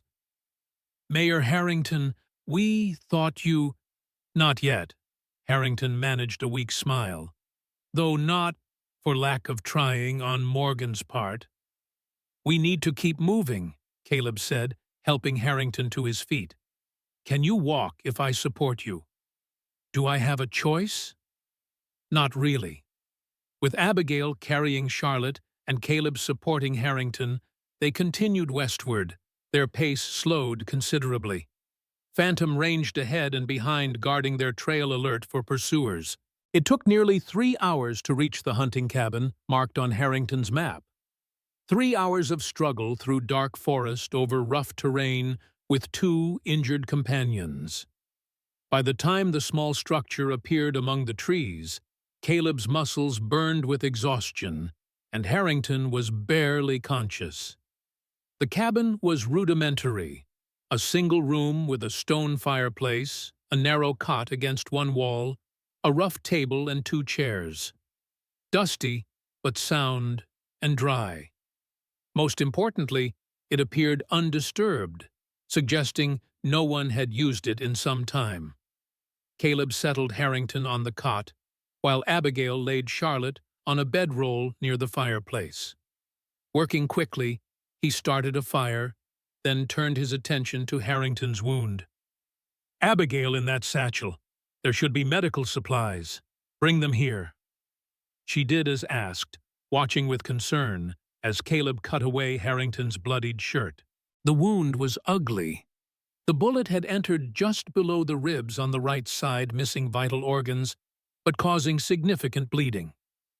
"I need to remove the bullet," Caleb said, examining the injury with a surgeon's detachment. "It's going to hurt." Harrington's laugh was more a cough. "More than it does now. Much more." "Well then, get on with it." Caleb worked methodically, using the supplies Harrington had packed: forceps, scalpel, suture, silk, laudanum for pain. Abigail assisted, holding the lantern steady, passing instruments, applying pressure when directed. The procedure was brutal but necessary. Harrington bore it with gritted teeth and occasional grunts of pain, refusing more laudanum than the minimal dose Caleb had administered. "Save it for the girl," he gasped when Caleb offered more. Finally, the bullet, a standard .44 caliber round, came free. Caleb cleaned the wound thoroughly, then stitched it closed with neat, even sutures that spoke of long practice. "You'll live," he said, bandaging the area, "if infection doesn't set in." "Always. The optimist," Harrington murmured, exhaustion claiming him as the laudanum took effect. With Harrington stabilized, Caleb turned his attention to Charlotte. The girl was awake but quiet, her eyes tracking his movements as he approached. "How are you feeling?" he asked, kneeling beside her. "Tired," she whispered, "and my chest hurts when I breathe deep." "That's to be expected." He checked her pulse, listened to her lungs. "The medicine is helping, but you need to rest. No more adventures for a while." A small smile touched her lips. Was it an adventure? It felt scary. The best adventures usually are at least a little bit. Caleb found himself returning her smile, a gesture that felt foreign after so many years of solitude. "Think you can sleep now?" She nodded, her eyelids already drooping. "Will Phantom stay with me?" As if understanding, the wolf dog padded over and settled beside her bedroll, his massive head resting on his paws within easy reach of her small hand. "Seems he plans to," Caleb said, surprised once again by the animal's behavior around the child. With both patients resting comfortably, Caleb finally allowed himself to acknowledge his own exhaustion. He slumped into one of the chairs, running a hand over his face. Abigail took the seat opposite him, her own weariness evident in the shadows beneath her eyes. "Will they be all right?" "Charlotte will. The journey was hard on her, but she's young, resilient. The medicine is working." He glanced toward Harrington. "James, I don't know. That wound should have killed him. The fact that he made it this far, he's a strong man. Yes, one of the strongest I've known." Caleb's gaze returned to Abigail. "What happened back there at the house?" She shook her head, the memory clearly disturbing. "They surrounded the place. Morgan demanded we come out. The mayor," he went to the door, spoke to them calmly, "said we weren't there, that he hadn't seen us." Her voice faltered. One of them called him a liar. There was shouting, then a shot. I didn't see what happened after we entered the tunnel. He must have managed to escape in the confusion, made his way to the creek, followed our trail. Caleb's respect for his former commander deepened. Few men could have survived such a wound, let alone tracked others through miles of wilderness while bleeding. They fell silent, the only sounds the crackling of the fire and the soft breathing of their sleeping companions. Outside the night was deep and still, the forest quiet around them. After a time Abigail spoke again, her voice barely above a whisper. "Before we left town, William gave me something. Something he said I should keep safe until I found the last keeper." Caleb's attention sharpened. "The evidence against Montgomery? No, at least I don't think so." She reached into her dress, withdrawing a small object wrapped in cloth. "This." She unwrapped it carefully, revealing a silver locket, tarnished with age. It was a simple thing, oval in shape with a delicate floral pattern etched into its surface. He said it belonged to someone important, someone the last keeper would recognize. Abigail held it out to him. "Does it mean anything to you?" Caleb took the locket, his hand suddenly unsteady. He knew this piece of jewelry, knew it intimately. The last time he had seen it, it had hung around his wife's neck. "Rachel," he whispered, the name escaping before he could stop it. "Rachel, who is that?" But Caleb couldn't answer. His fingers worked the clasp, opening the locket, to reveal what he knew would be inside. A tiny portrait of a woman with dark hair and gentle eyes, and opposite it, a lock of child's hair golden in the firelight. "My wife," he said finally, his voice rough with emotion. "And my son's hair." This was Rachel's locket. She was wearing it the night of the fire, the night they died. Abigail's eyes widened. "But how did William have it?" "I don't know." Caleb closed the locket carefully, holding it in his palm as if it might shatter. "She died in that fire. Both of them did. I saw the ruins, saw what was left." His voice broke memories threatening to overwhelm him. The charred remains of the cabin he had built with his own hands, the sickening knowledge that his family had been inside when the flames took hold. "Maybe," Abigail hesitated, choosing her words carefully. "Maybe they weren't in the house when it burned. Maybe they escaped." No, they couldn't have. "I would have known. Someone would have told me." But even as he spoke, doubt crept in. He had been away when the fire occurred, called to attend a patient miles from home. By the time he returned, the cabin was ashes, and the local sheriff had grimly informed him that no survivors had been found. But if Rachel had escaped with Michael, where had they gone? And how had her locket come into Judge Turner's possession? Before he could voice these questions, a sound from outside froze the blood in his veins, the distant but unmistakable baying of hounds. "They're tracking us," he said, rising swiftly. "Morgan must have brought dogs." Abigail's face paled. "How close?" "Miles yet. But they'll find this place by morning if we stay. Charlotte can't travel again so soon. And the mayor—" Caleb knew she was right. Neither patient could endure another journey through the wilderness, certainly not a rushed one in the dark. "I'll lead them away," he decided. "Create a false trail, draw them off." "No, it's too dangerous." Abigail stood facing him with unexpected fierceness. "We stay together. If we stay together, we all die." Caleb tucked the locket carefully into his shirt pocket. "This is the only way." "Then I'll go with you. Help create the trail.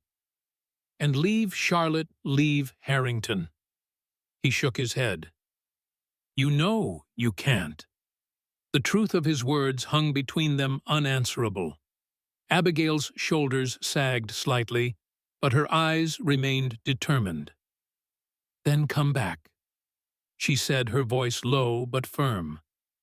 "Promise me, you'll come back." The request caught him off guard. It had been years since anyone had cared whether he returned from the wilderness or not.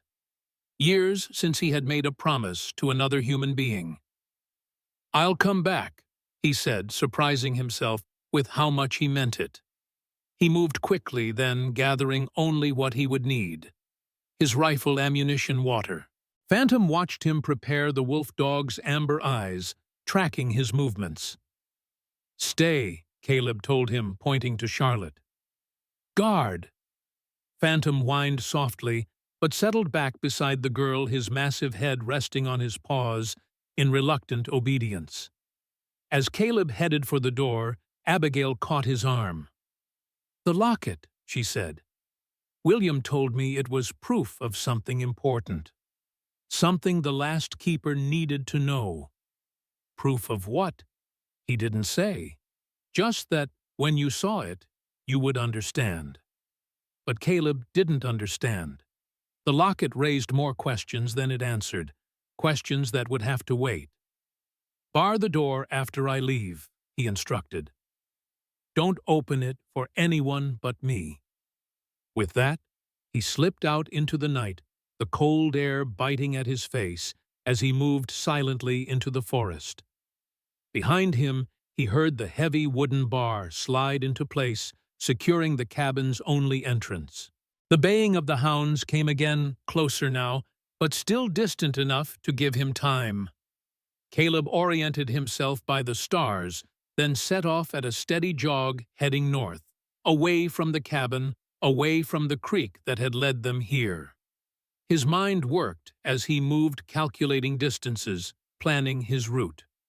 He would circle wide, leaving a clear trail at first, then use every trick he knew to confuse the dogs, crossing water, doubling back, using terrain to his advantage. But beneath these tactical considerations, deeper questions stirred. The locket changed everything. If Rachel's jewelry had somehow survived the fire, what else might have? Could Abigail be right? Could his family have escaped? No. He had seen the ruins, had spoken to witnesses. They were gone, consumed by flames deliberately set by Augustus Montgomery, the same man now hunting Abigail and Charlotte. The connection was too strong to be coincidence. Turner had been investigating. Montgomery had discovered something that cost him his life. And somehow, in the course of that investigation, he had come into possession of Rachel's locket. What did it mean? What was the proof that Abigail had mentioned? The questions drove him forward, feet eating up the miles as the night deepened around him. The forest was his ally now, its shadows concealing his passage, its familiar rhythms guiding his steps. He had been running for perhaps an hour when the terrain changed, the ground rising toward a ridge that offered a vantage point. Caleb paused at the summit, catching his breath as he surveyed the land behind him. In the distance, barely visible pinpricks of light moved through the forest, torches carried by Morgan's men as they followed the hounds. They were still on his trail as he had intended. Still moving away from the cabin where Abigail and the others sheltered. Good, but not good enough. He needed to lead them further to ensure they were thoroughly misdirected before he attempted to circle back. Caleb continued on, descending the far side of the ridge into a shallow valley. Here a stream cut through the landscape, the perfect place to implement the next phase of his plan. He waded into the cold water, following its course downstream for nearly half a mile before emerging on the opposite bank. There he deliberately scuffed the earth, broke branches, left signs that would be obvious to trained trackers. Then, removing his boots, he re-entered the stream, this time moving upstream, leaving no trace of his passage. After another quarter mile, he exited the water, put his boots back on, and continued through the forest, careful now to minimize his trail. The dogs would lose his scent at the stream. The trackers would find his false trail, follow it, until they realized the deception. By then, hours would be lost, and he would be long gone. Or so he hoped. Dawn was breaking as Caleb finally circled back toward the cabin, approaching from the west, rather than the north, to further confuse any pursuers. Exhaustion dragged at him, his muscles protesting the night's exertions, but urgency drove him forward. He was less than a mile from the cabin when he heard it. A gunshot, sharp and clear, in the morning stillness. Then another, and a third. Caleb broke into a run, all caution forgotten. The shots had come from the direction of the cabin. Someone had found them, despite his efforts to lead the search party away. He burst from the trees into the small clearing where the cabin stood, rifle raised, ready to confront whatever threat awaited. The scene that greeted him was not what he had expected. Abigail stood in the doorway of the cabin, a shotgun, Harrington's, Caleb presumed, held steadily in her hands. At her feet lay a man, unmoving, blood pooling beneath him. Two more men were retreating into the forest, one clutching his arm, where a bullet had found its mark. "Abigail!" Caleb called, hurrying forward. She turned the shotgun, swinging toward him before recognition dawned. "Caleb, thank God!" "What happened?" "They found us. 3 of them separated from the main group." She lowered the weapon, her hands shaking now that the immediate danger had passed. "They tried to break in. I had no choice." Caleb glanced at the dead man, not Silas Morgan, but one of his hired guns. "You did what was necessary. Are Charlotte and Harrington all right?" "Yes, they slept through most of it. Charlotte woke at the end, but I kept her away from the door." Relief washed through him, followed quickly by concern. "The shots will have been heard. Others will come." "I know." Abigail's expression was grim but determined. "We need to leave." Inside, they found Harrington awake and alert despite his injury. The old soldier had propped himself up on the cot, a revolver held ready in his hand. "Took your time, Winters," he said, his voice stronger than it had been the night before. "Had to give the hounds a good run." Caleb checked Harrington's wound, pleased to find no signs of infection. "Think you can travel? Do I have a choice?" "Not really." "Then I can travel." Charlotte was awake as well, sitting on her bedroll with Phantom pressed against her side. The wolf dog had one ear turned toward the door, alert for danger, but seemed otherwise calm. "Mr. Winters?" the girl said, her eyes brightening as she saw him. "You came back." "I promised I would." Caleb knelt beside her, checking her pulse, her temperature. The fever remained at bay, and her breathing, while still labored, was steadier than before. "How do you feel?" "Better, not so hot." She coughed, but the sound was less wet, less desperate than it had been. "Can we go home now?" The innocent question caught him off guard. Home? As if such a place existed for any of them now. "Not yet," he said gently, "but soon." They prepared to leave as quickly as possible, gathering the few supplies that remained, helping Harrington to his feet. The mayor was unsteady, but determined, refusing to be carried. "Where do we go?" Abigail asked as they stepped outside, the morning sun casting long shadows across the clearing. Caleb considered their options. Morgan's men would be converging on this location soon, drawn by the gunshots. The false trail he had laid would no longer distract them. They needed somewhere unexpected, somewhere that offered both shelter and defensibility. North, he decided. There's an old mining camp in the hills, abandoned years ago. We can shelter there while we decide our next move. And what is our next move? This from Harrington, who leaned heavily on a makeshift crutch, Caleb had fashioned from a branch. First, we get somewhere safe. Then we figure out what Judge Turner was trying to tell us with that locket. Harrington's eyes sharpened. Locket? What locket? Briefly, Caleb explained, the silver locket that had belonged to his wife somehow in Turner's possession, delivered to him via Abigail with cryptic instructions about proof the last keeper would understand. May I see it? Harrington asked. Caleb hesitated, then withdrew the locket from his pocket, handling it with care, as he passed it to the older man. Harrington examined it closely, his weathered fingers tracing the pattern on its surface. Then, to Caleb's surprise, he pressed a spot near the hinge, a spot Caleb had never noticed. And the back of the locket popped open, revealing a hidden compartment. How did you know to do that? Caleb asked, stunned. Because Turner showed me this locket once. Said it was important evidence. Harrington peered at the contents of the secret compartment. Ah, it's still here. What is... Harrington carefully extracted a tiny folded paper so small it had fit perfectly within the hidden space. He handed it to Caleb. See for yourself. With fingers that suddenly felt clumsy, Caleb unfolded the paper. It contained a brief message written in a hand he recognized immediately, Rachel's neat, flowing script. Alive, safe. Find us where we first met. R&M. The words blurred as tears filled Caleb's eyes. Alive. Rachel and Michael alive. Not consumed by the fire that had destroyed their home, but safe somewhere waiting for him. I don't understand, he whispered, his voice hoarse with emotion. They died in the fire.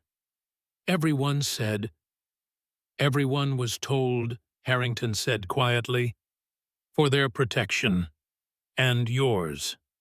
You knew all this time, you knew they were alive. No, not until recently. Harrington's expression was grave. Turner discovered it during his investigation into Montgomery. He found evidence that your family had been targeted specifically because of your work with the keepers. The fire was meant for me. It wasn't a question. Caleb had suspected as much since Harrington's revelation the night before. Yes, but Rachel wasn't home when it started. She had taken Michael to visit a neighbor. When she returned and found the cabin burning, she knew it was no accident. She went into hiding, fearing whoever had set the fire would try again. They knew she and the boy had survived. But why didn't she contact me, let me know they were safe? Because she believed you were dead too. Harrington's voice was gentle but firm. Montgomery's men spread the word that you had been killed, trying to save your family from the fire. It was only later, when it became clear you were alive, that the story changed. Caleb stared at the note in his hands, the implications overwhelming. For 5 years, he had lived with the crushing grief of their loss, had blamed himself for not being there to protect them. And all that time they had been alive, believing him dead as well. Where, he asked, his voice barely audible, where did they go? That I don't know. Turner didn't say. Harrington nodded toward the note. But it seems Rachel left you a clue. Find us where we first met. The place where Caleb had first encountered Rachel Lambert, a young schoolteacher newly arrived from Boston. It had been during the war at a field hospital near Gettysburg. She had come as a volunteer nurse, bringing supplies and comfort to wounded soldiers. Caleb, a young surgeon overwhelmed by the carnage, had found in her a source of strength and compassion unlike any he had known. But Gettysburg was hundreds of miles away in Pennsylvania. Had Rachel truly taken Michael there? And if so, how could he hope to find them now, 5 years later? These questions would have to wait. A sound from the forest edge brought them all to alert, the distant baying of hounds growing closer. We need to move, Caleb said, carefully refolding the note and returning it to the locket. Now. They set off heading north through the forest, Caleb leading with Phantom ranging ahead as a scout. Abigail carried Charlotte when the girl's strength flagged, and Harrington followed, stubbornly refusing assistance despite his wound.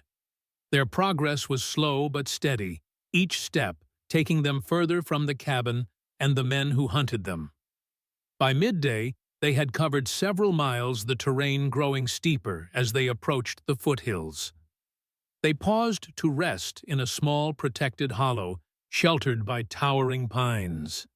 Charlotte, exhausted by the journey, fell asleep almost immediately, curled against Phantom's warm side.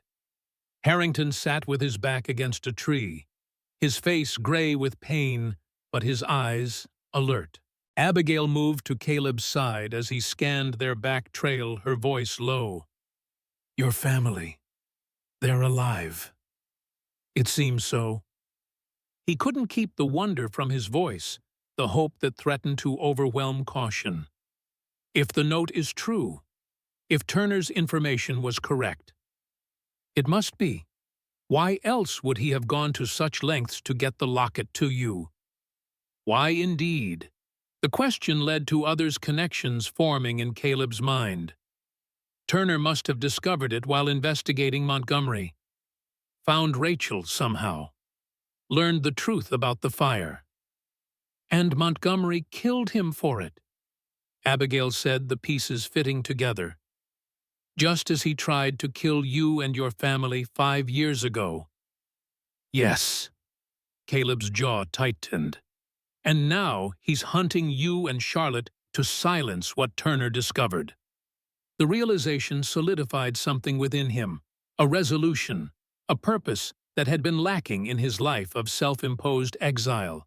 Montgomery had taken everything from him once, had separated him from his family for 5 years, leaving each believing the other dead, had killed Judge Turner for discovering the truth. He would not be allowed to harm anyone else Caleb cared about. "We need to stop running," he said, the decision crystallizing. "We need to find the evidence Turner collected. Use it to bring Montgomery down." Abigail's eyes widened slightly at the change in his tone. "The papers weren't with us. William hid them somewhere before he died." "Where did he give you any indication?" She hesitated, then nodded slowly. He said they were hidden in plain sight, where gold flows like water. I thought it was delirium at first. He was very weak at the end." "Where gold flows like water," Caleb repeated, considering the phrase. "The mine. He must have hidden the evidence at Montgomery's secret gold mine. But we don't know where that is." "No, but—" Caleb's thoughts raced, making connections. Harrington mentioned it was hidden in plain sight, something people wouldn't think to look at twice. He turned toward Harrington, who had been listening to their conversation with interest. "James, what do you know about this mine? Any idea where it might be?" The mayor frowned, considering. Montgomery owns several properties in the area. The railroad office in town, a ranch to the east, mining claims scattered through the hills. It would need to be somewhere easily accessible, but not obvious, Caleb mused. Somewhere with regular traffic that wouldn't raise suspicion. "The railroad," Abigail said suddenly. "The new spur line they've been building south of town. William was especially interested in it. Said the costs didn't make sense for the projected returns." "A perfect cover," Harrington agreed. "Excavation for a railroad would conceal mining activity. Workers coming and going would seem normal. Equipment supplies. All could be explained away as part of the railroad construction." It made sense. The railroad spur, ostensibly being built to connect Whispering Pines to a cattle shipping point to the south, could easily conceal a mining operation, especially if that operation used forced labor, people who wouldn't be seen coming and going from the site. "That has to be it," Caleb said. "And if Turner discovered this, he might have hidden the evidence there, right under Montgomery's nose." A bold move, Harrington acknowledged, but risky. How would we get to it? That, Caleb admitted, I haven't figured out yet. They fell silent, each considering the challenge before them. The railroad spur was sure to be heavily guarded, especially now that Montgomery knew someone was pursuing evidence against him. Phantom's ears suddenly pricked forward, his body tensing. A low growl rumbled from his throat. "Someone's coming," Caleb whispered, reaching for his rifle. They froze, listening. At first, there was nothing but the normal sounds of the forest.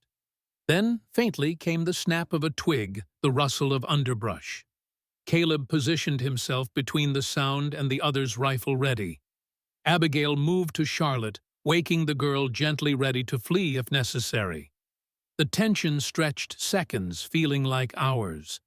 Then, to everyone's surprise, a small figure emerged from the trees. A boy no more than 12, dressed in worn clothes, his face smudged with dirt. "You Caleb Winters?" the boy asked, his voice carrying a slight accent that Caleb couldn't immediately place. "Who's asking? Name's Tomas. I bring message." The boy reached into his shirt, withdrawing a folded paper. "From Sheriff Wilson." Caleb exchanged a glance with Harrington, who looked equally surprised. "Sheriff Wilson from Whispering Pines. See, he say find you in woods, very important." Cautiously, Caleb accepted the paper. Opening it revealed a brief message written in a cramped hand. "Winters. Montgomery's men everywhere. Not safe in town. Evidence at railroad camp hidden in foreman's office. Wilson." "How did Sheriff Wilson know where to find us?" Caleb asked, studying the boy with newfound suspicion. Tomas shrugged. "He not know exactly. Tell me look for man with wolf dog in North Woods. I track good." "And how does he know about the evidence?" "No say. He say hurry. Montgomery bring more men tomorrow." The message could be a trap. Wilson might have been coerced, or the note could be a forgery. Yet it aligned too perfectly with their own conclusions about the location of Turner's evidence. "The sheriff," Harrington said slowly, "was friends with Turner. They worked together on cases sometimes." "Would he know about Turner's investigation into Montgomery?" Caleb asked. "Possibly. Turner was discreet, but he trusted Wilson." Caleb studied the note again, then the boy who had delivered it. Tomas stood quietly, seemingly unconcerned by Phantom's steady gaze fixed upon him. "How did you find us?" Caleb asked. "The truth, like I say. I track good." The boy's expression remained neutral. "I work sometimes for sheriff, run messages. He pay fair." "And why would he trust you with something this important?" At this, a flash of something like pride crossed the boy's face. "My father work railroad camp, not come home 3 months. Sheriff Wilson help look for him." Understanding dawned. "Your father was one of the forced laborers." Tomas nodded, his expression hardening. "Montgomery men take him. Other men too. Some never come back." It made sense now. Wilson had recruited someone with personal reason to work against Montgomery. Someone who could move through the wilderness, unnoticed. Someone whose tracking skills had been honed by necessity. "How many guards at the railroad camp?" Caleb asked. "Daytime many, nighttime less. 4, maybe 5. Tomas hesitated, then added, "But dogs, and fence with wire." "A secure compound, then, not easily infiltrated, but not impossible, especially with inside information." "Do you know where in the foreman's office the evidence might be hidden?" Tomas shook his head. "Sheriff not say. Just say in office."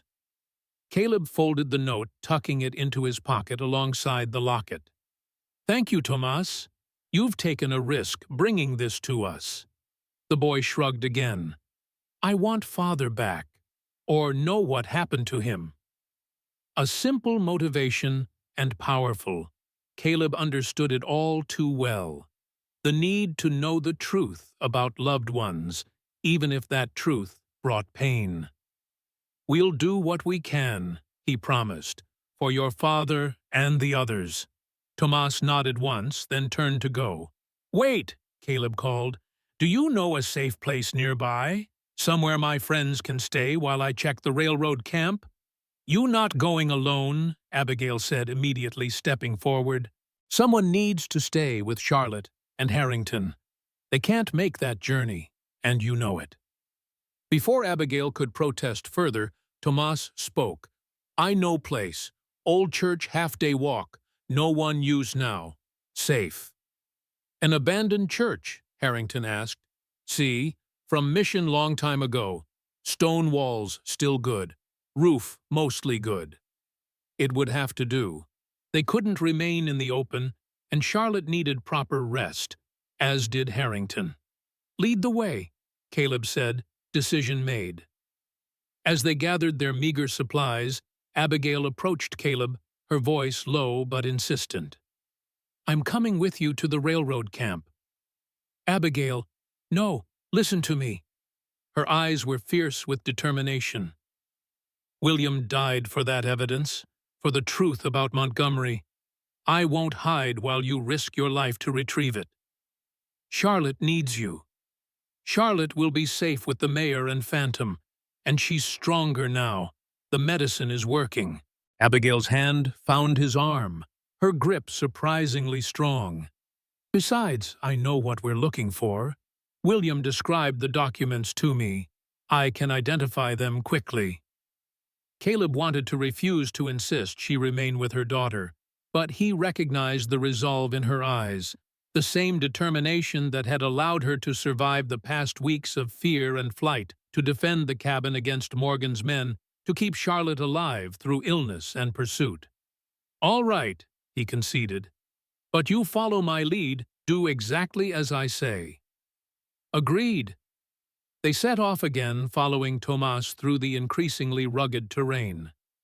The boy moved with the easy confidence of one familiar with the wilderness, choosing paths that offered both concealment and relatively easy passage. By late afternoon, they reached the abandoned mission church. It stood in a small clearing, its stone walls weathered but intact, the wooden roof sagging in places but still providing shelter. A small cemetery lay to one side, crosses tilting with age, names long since weathered away. "No one come here," Tomas assured them. "People think ghosts." "Perfect," Harrington said with a wry smile. "I've always wanted to bunk with the departed." They established Charlotte and Harrington inside the church, making them as comfortable as possible with their limited supplies. Phantom, to Caleb's surprise, needed no instruction to stay. The wolf dog settled beside Charlotte's makeshift bed, as if he had always belonged there. "You'll come back?" Charlotte asked, her small hand finding Caleb's as he knelt beside her. "Yes," he promised. "With your mother, as soon as we can. And then we'll find your family too, your wife and son." The innocent question pierced him with unexpected force. "Yes," he said softly. "Then we'll find them too." As they prepared to leave, Harrington pulled Caleb aside. Despite his injury, the older man's eyes were clear, his mind sharp. "Be careful, Caleb. Montgomery's desperate now. He knows too much is at stake." "We will be. And remember, you're not just retrieving evidence. You're reclaiming your oath." Caleb's hand moved involuntarily to his chest, to the silver star that hung there hidden beneath his shirt.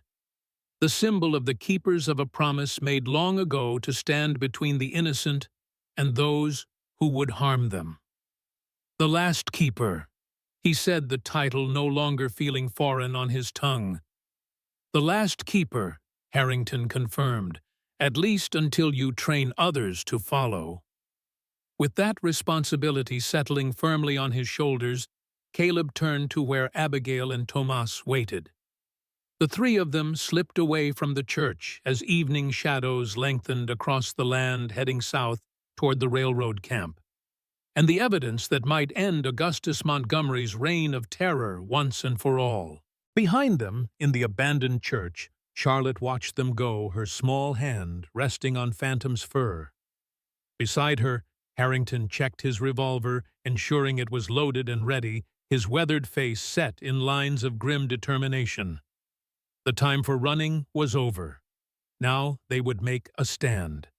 And somewhere miles away, Rachel and Michael Winters waited, not knowing that the husband and father they believed dead was coming to find them at last. Dusk settled over the land as Caleb, Abigail, and Tomas made their way south toward the railroad camp. They traveled in silence, each lost in their own thoughts, the weight of their mission hanging heavy in the air.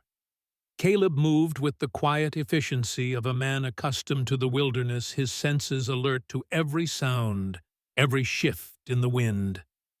Yet his mind remained turbulent, filled with the revelation that had upended everything he believed for the past 5 years. Rachel and Michael alive. The knowledge both buoyed and tormented him. How different might his life have been had he known how much time had been lost, how much suffering needlessly endured. And now with this knowledge came a new urgency. He needed to survive the night's mission, needed to retrieve Turner's evidence and bring Montgomery to justice. Not just for the judge, not just for Abigail and Charlotte, but for his own family, for the chance to find them, to hold them again after so many years of emptiness. "How much further?" Abigail asked, breaking into his thoughts. Though she had kept pace, admirably weariness lined her face, and her breath came in controlled, measured gasps. 2 miles, maybe 3. Tomas answered before Caleb could. The boy had proven to be an invaluable guide, his knowledge of the terrain saving them considerable time. "We reach ridge soon. Can see camp from there." "We'll rest at the ridge," Caleb decided. "Observe the camp, plan our approach." They continued in silence, the terrain growing steeper as they climbed toward the ridge Tomas had mentioned. The forest thinned as they ascended pine, giving way to scattered junipers and bare rock. Finally, they reached the crest, a narrow spine of stone that offered a commanding view of the valley below. And there, nestled against the far hills, lay their destination. The railroad camp sprawled across several acres, illuminated by scattered lanterns and the remains of the day's light. From this distance, it appeared innocuous enough. A collection of wooden buildings, stacks of timber, and rails, the cleared path of the railroad bed cutting a straight line toward the southern horizon. But Caleb's experienced eye noted details that confirmed their suspicions. The fence encircling the camp was too substantial for a temporary work site, reinforced with what appeared to be barbed wire along the top. Guards patrolled at regular intervals, rifles clearly visible even from this distance. And the layout, a central compound surrounded by smaller structures, resembled a prison more than a construction camp. "There," Tomas said, pointing to a building near the center of the compound. "Foreman office, where they keep papers." Caleb studied it through his spyglass, a 2-story structure larger than the others, with windows on both levels and a covered porch. A lantern burned in one window, suggesting occupation. "How do we get in?" Abigail asked, her voice steady, despite the daunting sight before them. "Supply wagon," Tomas said.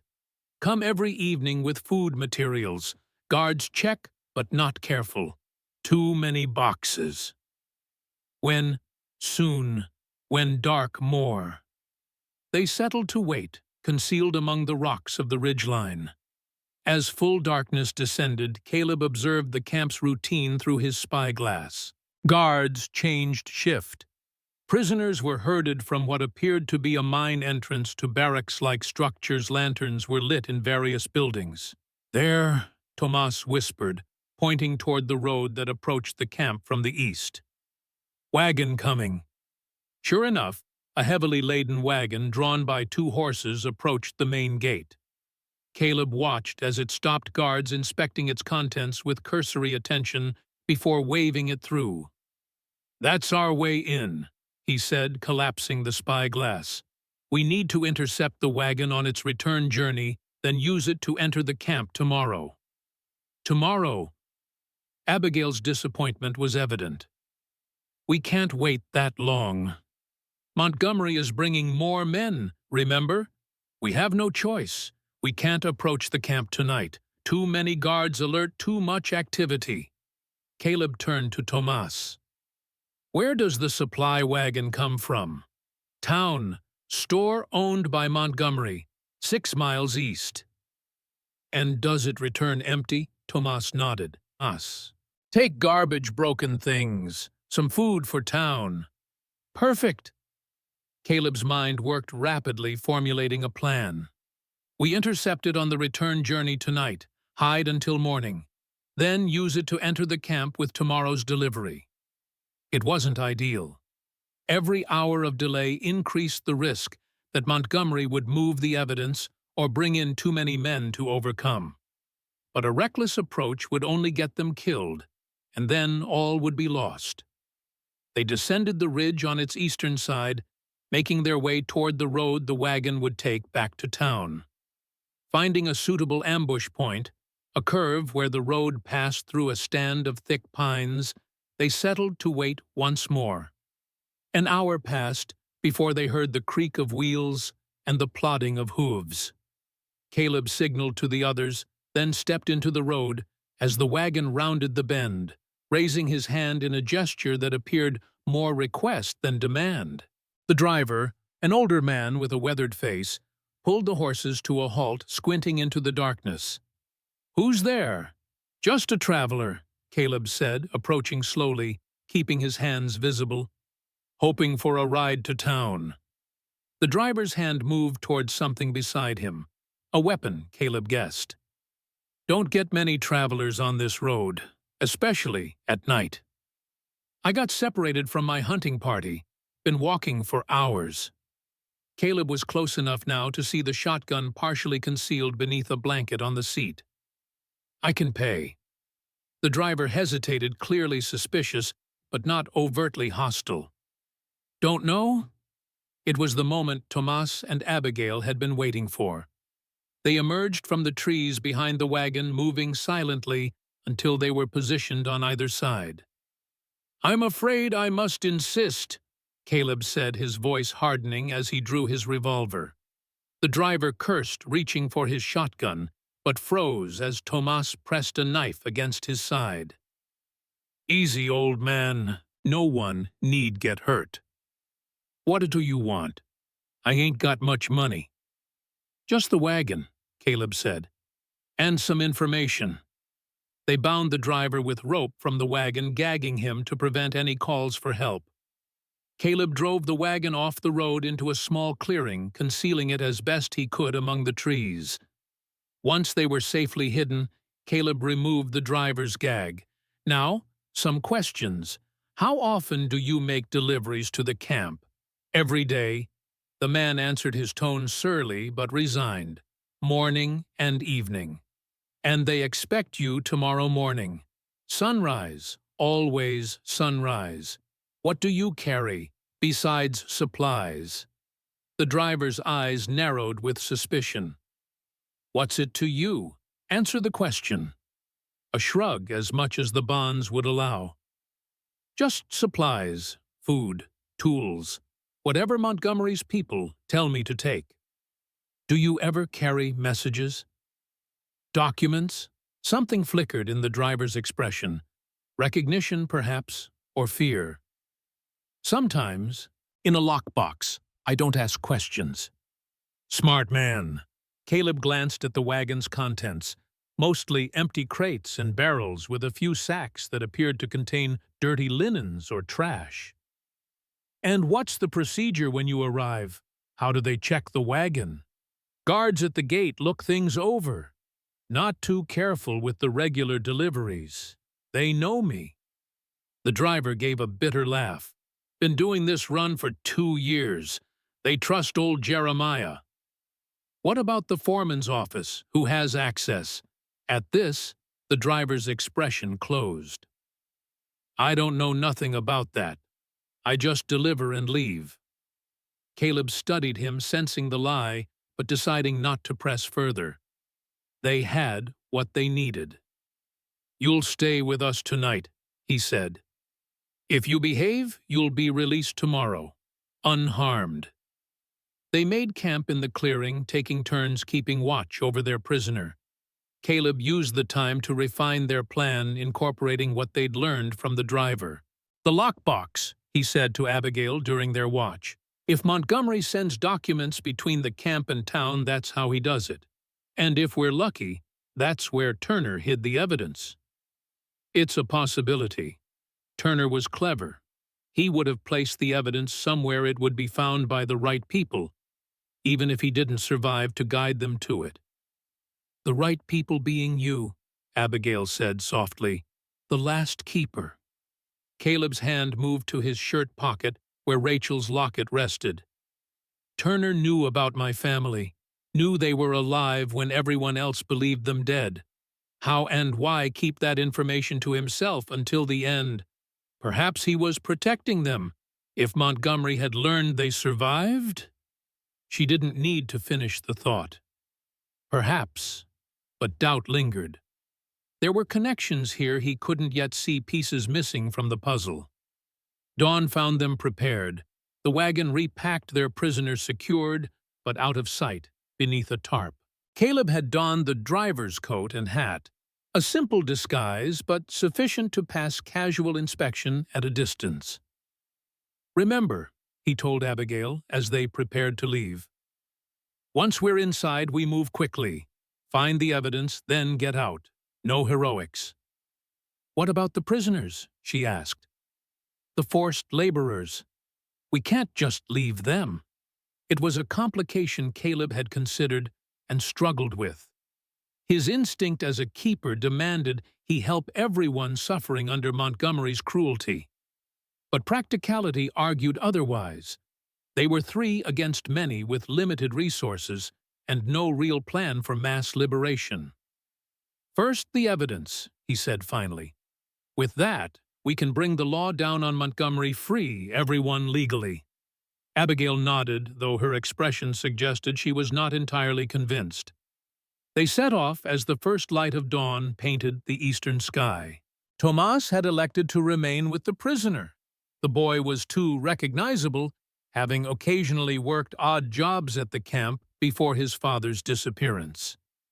The road to the camp was empty at this early hour, allowing them to proceed without interruption. As they approached the gate, Caleb adopted the slouched posture he had observed in the driver, pulling the hat low over his face. 2 guards stood at the entrance, rifles held casually but ready. One raised a hand, signaling for the wagon to stop. "Morning, Jeremiah," he called, approaching the driver's side. "Early today." Caleb grunted in response, pitching his voice lower. "Montgomery's orders. Extra supplies for the new crew." The guard nodded, accepting the explanation without question. He walked around the wagon, giving its contents a cursory examination. Abigail sat quietly on the bench beside Caleb, her face partially concealed by a shawl, her hands folded demurely in her lap. "Who's the woman?" the guard asked, pausing in his inspection. "My daughter," Caleb answered gruffly. "Wife's sick. She's helping with the deliveries." The guard's eyes lingered on Abigail a moment too long for comfort, but he eventually nodded. "All right, go on through. Usual spot." The gates swung open, and Caleb guided the horses forward into the compound. His heart pounded, but he kept his breathing steady, his movements unhurried. They were inside. The first hurdle cleared. He directed the wagon toward a loading area near the central buildings, using the driver's instructions as his guide. Workers were already stirring, some free men preparing for the day's labor, others clearly prisoners being herded toward the mine entrance under armed supervision. The foreman's office stood just ahead, the two-story building they had observed from the ridge. Light burned in several windows, now suggesting its occupants were awake and working. Caleb pulled the wagon to a halt near a storage shed some 30 yards from the office. "Stay here," he murmured to Abigail. "I'll unload the supplies, see what I can learn about the office routine." She nodded, her face calm, though her eyes betrayed her tension. For the next half hour, Caleb played the role of delivery driver, unloading crates and sacks, observing the camp's morning activities. He noted the guard patterns, the comings and goings from the foreman's office, the location of the lockbox, a small iron safe kept in a ground-floor room visible through the window. When he returned to the wagon, he found Abigail exactly as he had left her, though her expression had changed. "What is it?" he asked quietly, pretending to check something in the wagon bed. "I saw him," she whispered. "Montgomery, he's here." Caleb's blood chilled. "Where?" "He arrived a few minutes ago, entered the office through the back." Her voice remained steady, but fear had crept into her eyes. "Caleb, if he's here, it changes nothing," he said, though they both knew it changed everything. Augustus Montgomery's presence complicated their already dangerous mission, but it also presented an opportunity. With him here, they might find not just Turner's evidence, but proof of his direct involvement in the operation. "The safe is in a room on the ground floor," Caleb told her. "East side of the building. One guard inside, but people come and go. If I create a distraction, can you get to it?" Abigail nodded without hesitation. "What kind of distraction?" "The kind that empties the building."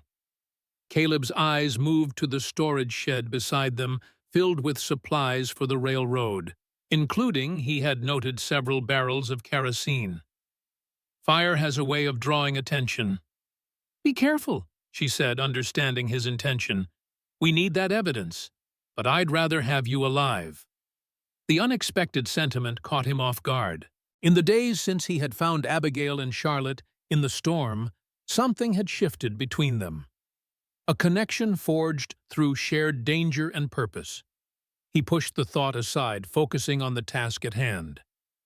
"Give me 10 minutes," he said. "When you hear the commotion, make for the office. The safe is small iron, sitting on a desk near the window. If it's locked, I can handle locks," she said with a hint of grim humor. "William taught me. He said a judge's wife should know what criminals know." Caleb nodded, impressed, despite the circumstances. "Get the documents and get out. Meet me behind the wagon shed on the north side." With that, he moved away, circling the storage area with the casual air of a man going about his regular duties. When he was certain no one was watching, he slipped inside the shed, quickly locating the kerosene barrels. Working efficiently, he positioned one barrel near the back wall closest to a stack of timber that would burn hot and fast. Using his knife, he punctured the barrel just enough to create a slow leak, then arranged a trail of wood shavings and rags leading away from it.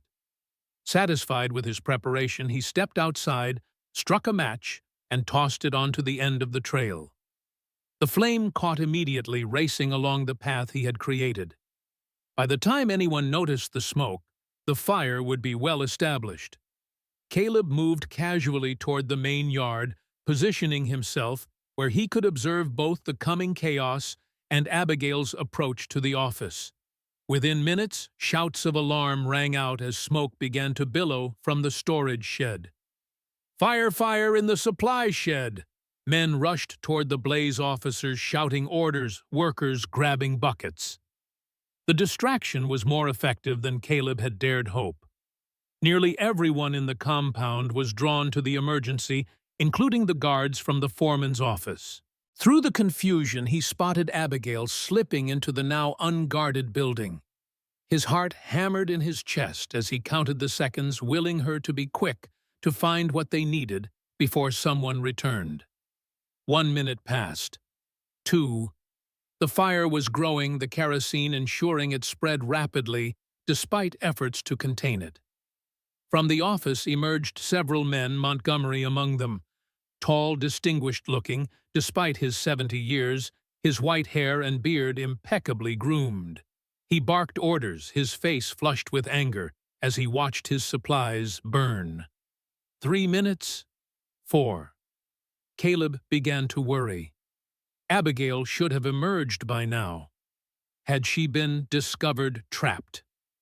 He edged closer to the office, ready to intervene if necessary. And then she appeared, slipping out a side door, something clutched against her chest. Her eyes found his across the yard, and she gave a slight nod. Success. Relief flooded through him quickly, followed by renewed tension. They still had to escape the compound, a task made more complicated by the chaos of the fire. The main gate was their best option, likely to be less guarded with everyone focused on the blaze. Caleb worked his way through the crowd, eventually reaching Abigail's side near the wagon shed. "Did you find it?" he asked, keeping his voice low. "Yes." She opened her coat enough to reveal a bundle of papers secured with leather ties. "It was in the safe, just as you said. Unlocked. They must have been reviewing the documents when the fire started." "Montgomery." "Didn't see me. He was gone before I entered." "Good. Now we need to get out of here. The gate." A shout interrupted him, not from the direction of the fire, but from behind them. Caleb turned to find a guard standing some 20 yards away, rifle raised. "You there! Stop!" Instinct took over. Caleb pushed Abigail behind him, drawing his revolver in one fluid motion. The guard fired the bullet, striking the shed wall beside them. Caleb returned fire, his shot more accurate, dropping the man where he stood. But the damage was done.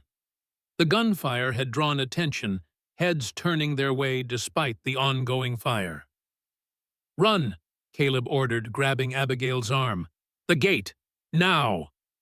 They sprinted across the compound, dodging between buildings, using the smoke and confusion to their advantage. Behind them came shouts, then more gunfire bullets splintering wood around them. The gate loomed ahead, still open from the morning's deliveries. 2 guards stood their post, momentarily distracted by the commotion within the camp, but now alerted by the gunfire. "Don't stop," Caleb told Abigail. "No matter what happens, get those papers to Harrington." Before she could protest, he veered away from her, firing twice at the guards to draw their attention. It worked. Both men turned toward him, giving Abigail a clear path to the gate. Caleb ducked behind a water trough as bullets struck around him. He returned fire, managing to hit one guard in the shoulder, sending the man stumbling backward. Through the chaos, he saw Abigail reach the gate, passing through it at a run. Good. Now he just needed to follow. He made a break for it, zigzagging to present a more difficult target. More shots rang out, one grazing his arm, burning like fire, but not slowing him. The remaining guard at the gate took aim, but Caleb fired first, his bullet finding its mark. And then he was through, running down the road, lungs burning the wound in his arm, sending waves of pain with each heartbeat. Ahead, Abigail had reached the tree line, taking cover among the pines. Caleb joined her seconds later, both of them breathing hard, adrenaline coursing through their veins. "You're hit," she said, noticing the blood soaking his sleeve. "Just a graze. It can wait." He peered back toward the camp. Men were emerging from the gate, spreading out to search for them. "We need to move. They'll be hunting us." They set off through the forest, moving as quickly and quietly as possible, heading west to circle around toward the clearing where they had left Tomas and the wagon driver. The terrain worked in their favor. Dense woods, uneven ground, plenty of cover to hide their trail.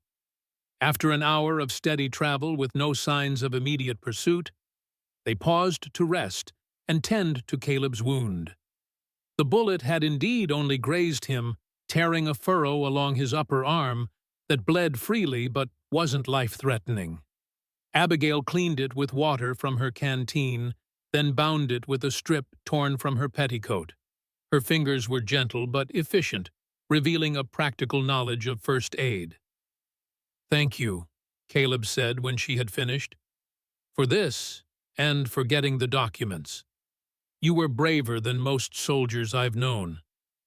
"I had motivation." She patted the papers secured inside her coat. "William died for these. I wasn't going to let that be in vain. May I see them?" Abigail withdrew the bundle, handling it with reverence. The documents were varied: maps, ledgers, sworn statements, and official-looking papers bearing Montgomery's signature and seal. "These prove everything," she said, as Caleb examined them. "The forced labor, the illegal mine tax evasion, even murder." William was thorough.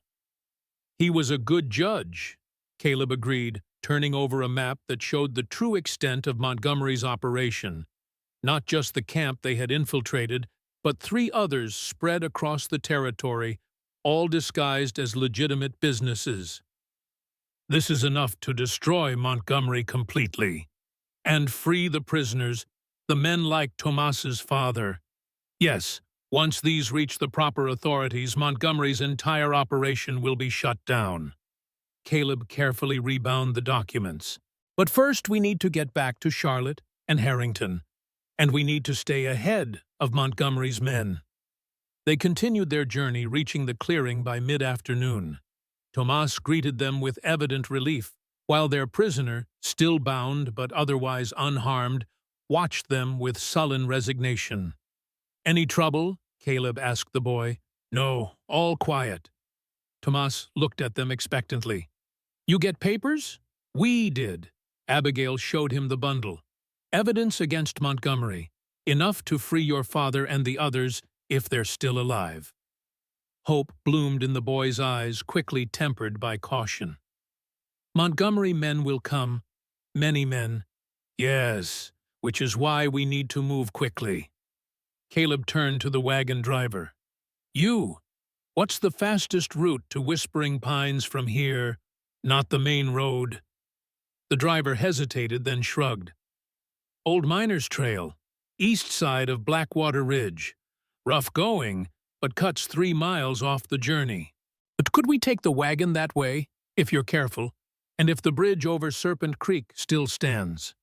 It was a risk, but time was against them. They needed to reach town to get the documents to someone who could act on them immediately, before Montgomery could cover his tracks, or worse, eliminate more witnesses. "We'll take that route," Caleb decided. "Tomas, can you find your way back to the church from here? Tell Harrington and Charlotte what's happened, that we're heading to town with the evidence?" The boy nodded confidently. "I find way. What you want me tell them? Tell them we were successful, but discovered Montgomery is at the camp. Tell them to stay hidden. It's not safe to move yet." Caleb paused, considering. "And tell Charlotte that Phantom is to stay with her no matter what. She'll understand." With Tomas dispatched to the church, Caleb and Abigail prepared the wagon for travel, securing their still-bound prisoner in the back. The driver had been surprisingly cooperative once he understood they had no intention of harming him. A man doing his job, not particularly loyal to Montgomery. They set off on the Miners' Trail, a narrow, rutted path that wound through steep terrain. The going was slow and difficult, the wagon creaking ominously as it navigated the uneven ground. But they made steady progress, and by late afternoon they had covered nearly half the distance to town. The bridge over Serpent Creek proved to be intact, if weathered, a simple wooden structure spanning a deep, narrow gorge through which the creek tumbled in a series of small waterfalls. They crossed carefully, the horses picking their way with admirable sure-footedness. As twilight approached, they emerged from the most difficult section of the trail into a broad meadow that offered easier passage. Caleb allowed himself a small measure of hope. If they continued at this pace, they would reach Whispering Pines by midnight. His optimism was short-lived. They had just entered another stretch of forest when the sound of hoofbeats reached them, multiple riders approaching rapidly from behind. "Montgomery's men," Caleb said grimly. "They must have picked up our trail." Abigail's face paled, but her voice remained steady. "What do we do?" Caleb surveyed their surroundings, making a quick assessment. The trail ahead curved through dense trees, offering limited visibility but good cover. To their right, the land rose steeply toward a rocky outcropping. To their left, the ground fell away into a wooded valley. "We can't outrun them in the wagon," he decided. "We need to leave it find somewhere defensible." "The rocks," Abigail suggested, pointing to the outcropping. "High ground, good visibility." "Yes, and if we're lucky, they'll follow the wagon first. Give us time to prepare." They brought the wagon to a halt, Caleb quickly unhitching one of the horses. He helped Abigail mount, then handed her the precious documents. "Go," he said, his voice urgent but calm. "Get to the rocks. I'll join you after I set the wagon moving." "Caleb, there's no time to argue.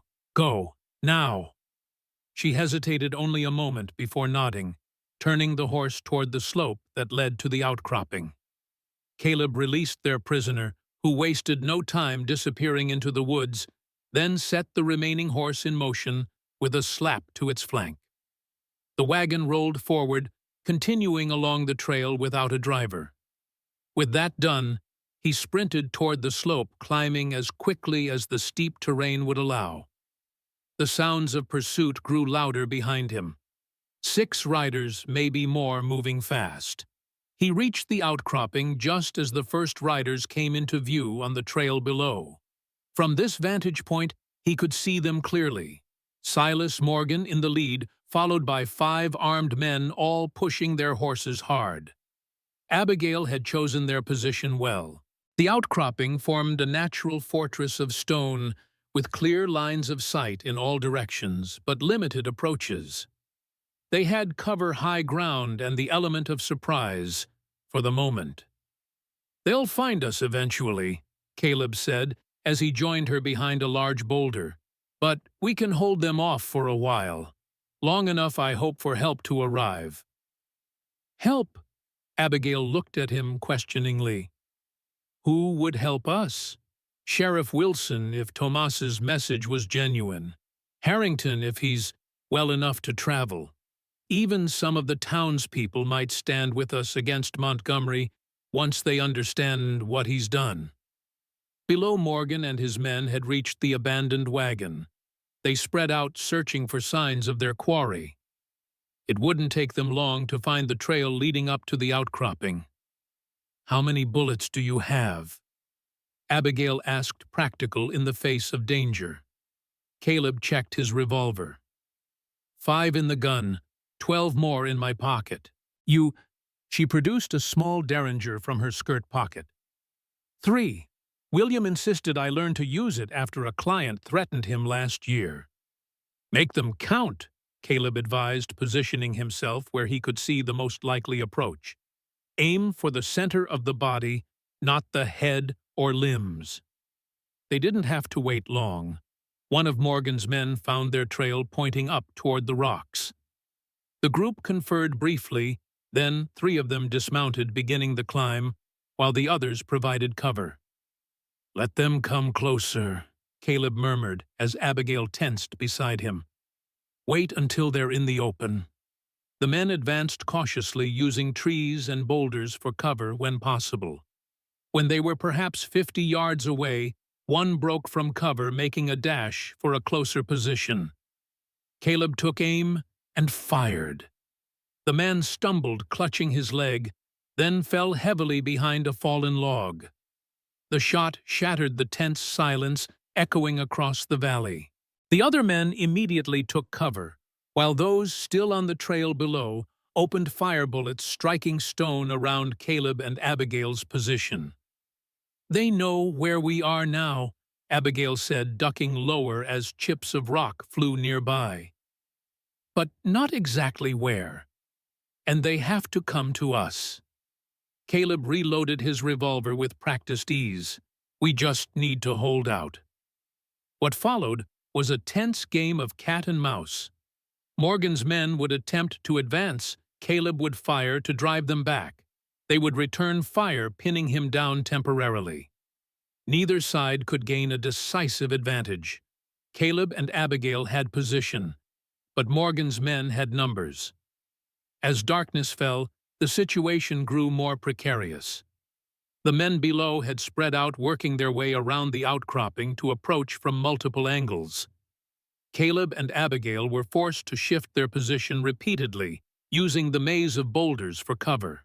"We're running out of options," Caleb admitted, after nearly an hour of this deadly dance. His ammunition was dangerously low, and the wound in his arm had reopened during their desperate scrambling among the rocks.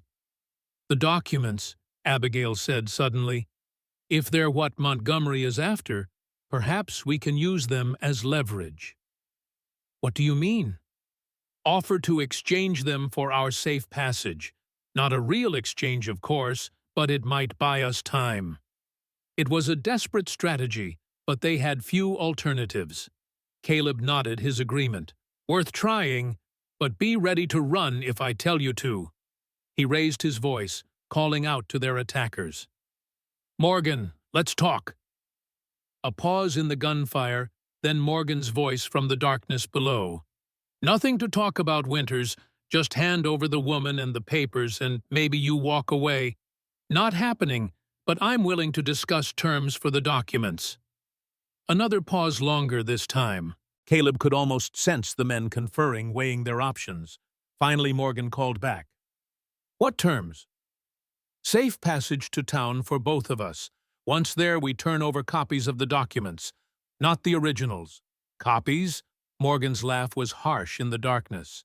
"You must think I'm a fool. Think about it, Morgan. The originals are already on their way to the territorial governor. But Mr. Montgomery might want to know exactly what evidence is being presented against him." It was a bluff, but a calculated one.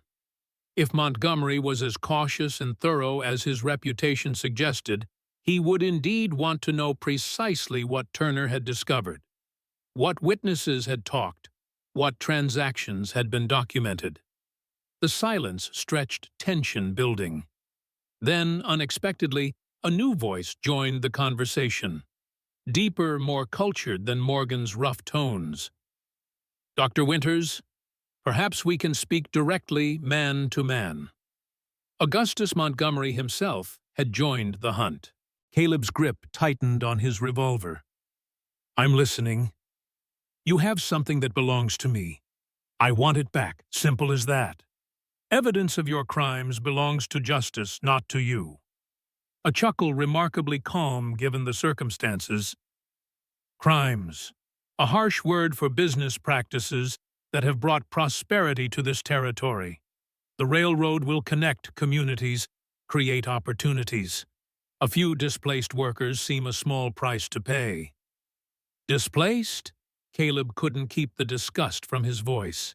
"You've enslaved them, worked them to death in your private gold mine, all while evading taxes, bribing officials, and eliminating anyone who threatened to expose you. Politics requires flexibility, Dr. Winters, as does survival." Montgomery's tone hardened slightly. "Speaking of survival, I believe we have a mutual acquaintance, someone who survived against the odds." Caleb froze, his blood running cold. "What are you talking about?" "Your wife, Doctor. The lovely Rachel. And your son. Michael, isn't it growing into quite the young man, I understand." The world seemed to tilt beneath Caleb's feet. Montgomery knew about Rachel and Michael, knew they were alive, perhaps even knew where they were. "If you've harmed them," the threat died in his throat, inadequate for the rage and fear that surged through him. "They're quite safe, I assure you. For now." Montgomery's voice remained conversational, as if discussing the weather rather than making a veiled threat. Their continued well-being, however, depends entirely on your cooperation. Beside him, Abigail grabbed Caleb's arm, her grip painfully tight. "He's lying," she whispered urgently. "He has to be. He's desperate." But doubt had taken root. What if Montgomery was telling the truth? What if he did know where Rachel and Michael were? Could Caleb risk their lives on the chance that it was a bluff? "What exactly are you proposing?" he called, playing for time, his mind racing to find a solution. "Simple. You and Mrs. Turner come down documents in hand. You surrender them to me, and I give you information about your family's whereabouts. Everyone walks away." "And Mrs. Turner?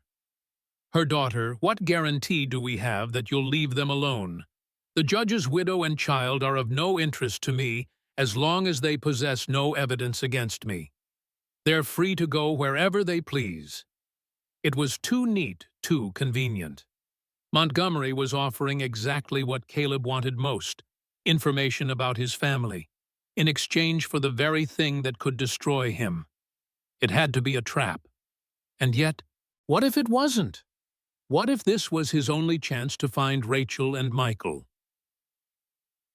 "I need to think," Caleb called back, retreating further behind the boulder. "Give me 5 minutes." "Of course. Take your time, Doctor. But remember, this offer expires when my patience does." Once they were safely out of earshot, Abigail gripped Caleb's shoulders, forcing him to look at her. "You can't trust him. You know that." "But what if he does know where they are? What if this is my only chance? If he knows, then they're already in danger. Do you think he'll just let them go after all this? He'll use them against you, against us, against anyone who threatens him." Her eyes were fierce in the darkness. "The only way to truly protect them is to stop Montgomery completely. With those documents." Caleb knew she was right. The logical part of his brain recognized the manipulation in Montgomery's offer, saw the trap for what it was. But the desperate husband and father in him wanted to take any chance, however slim, to find his family.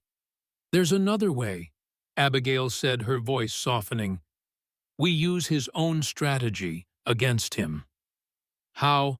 "We negotiate, stall, keep him talking while we look for an opportunity to escape." It was their best option, perhaps their only option.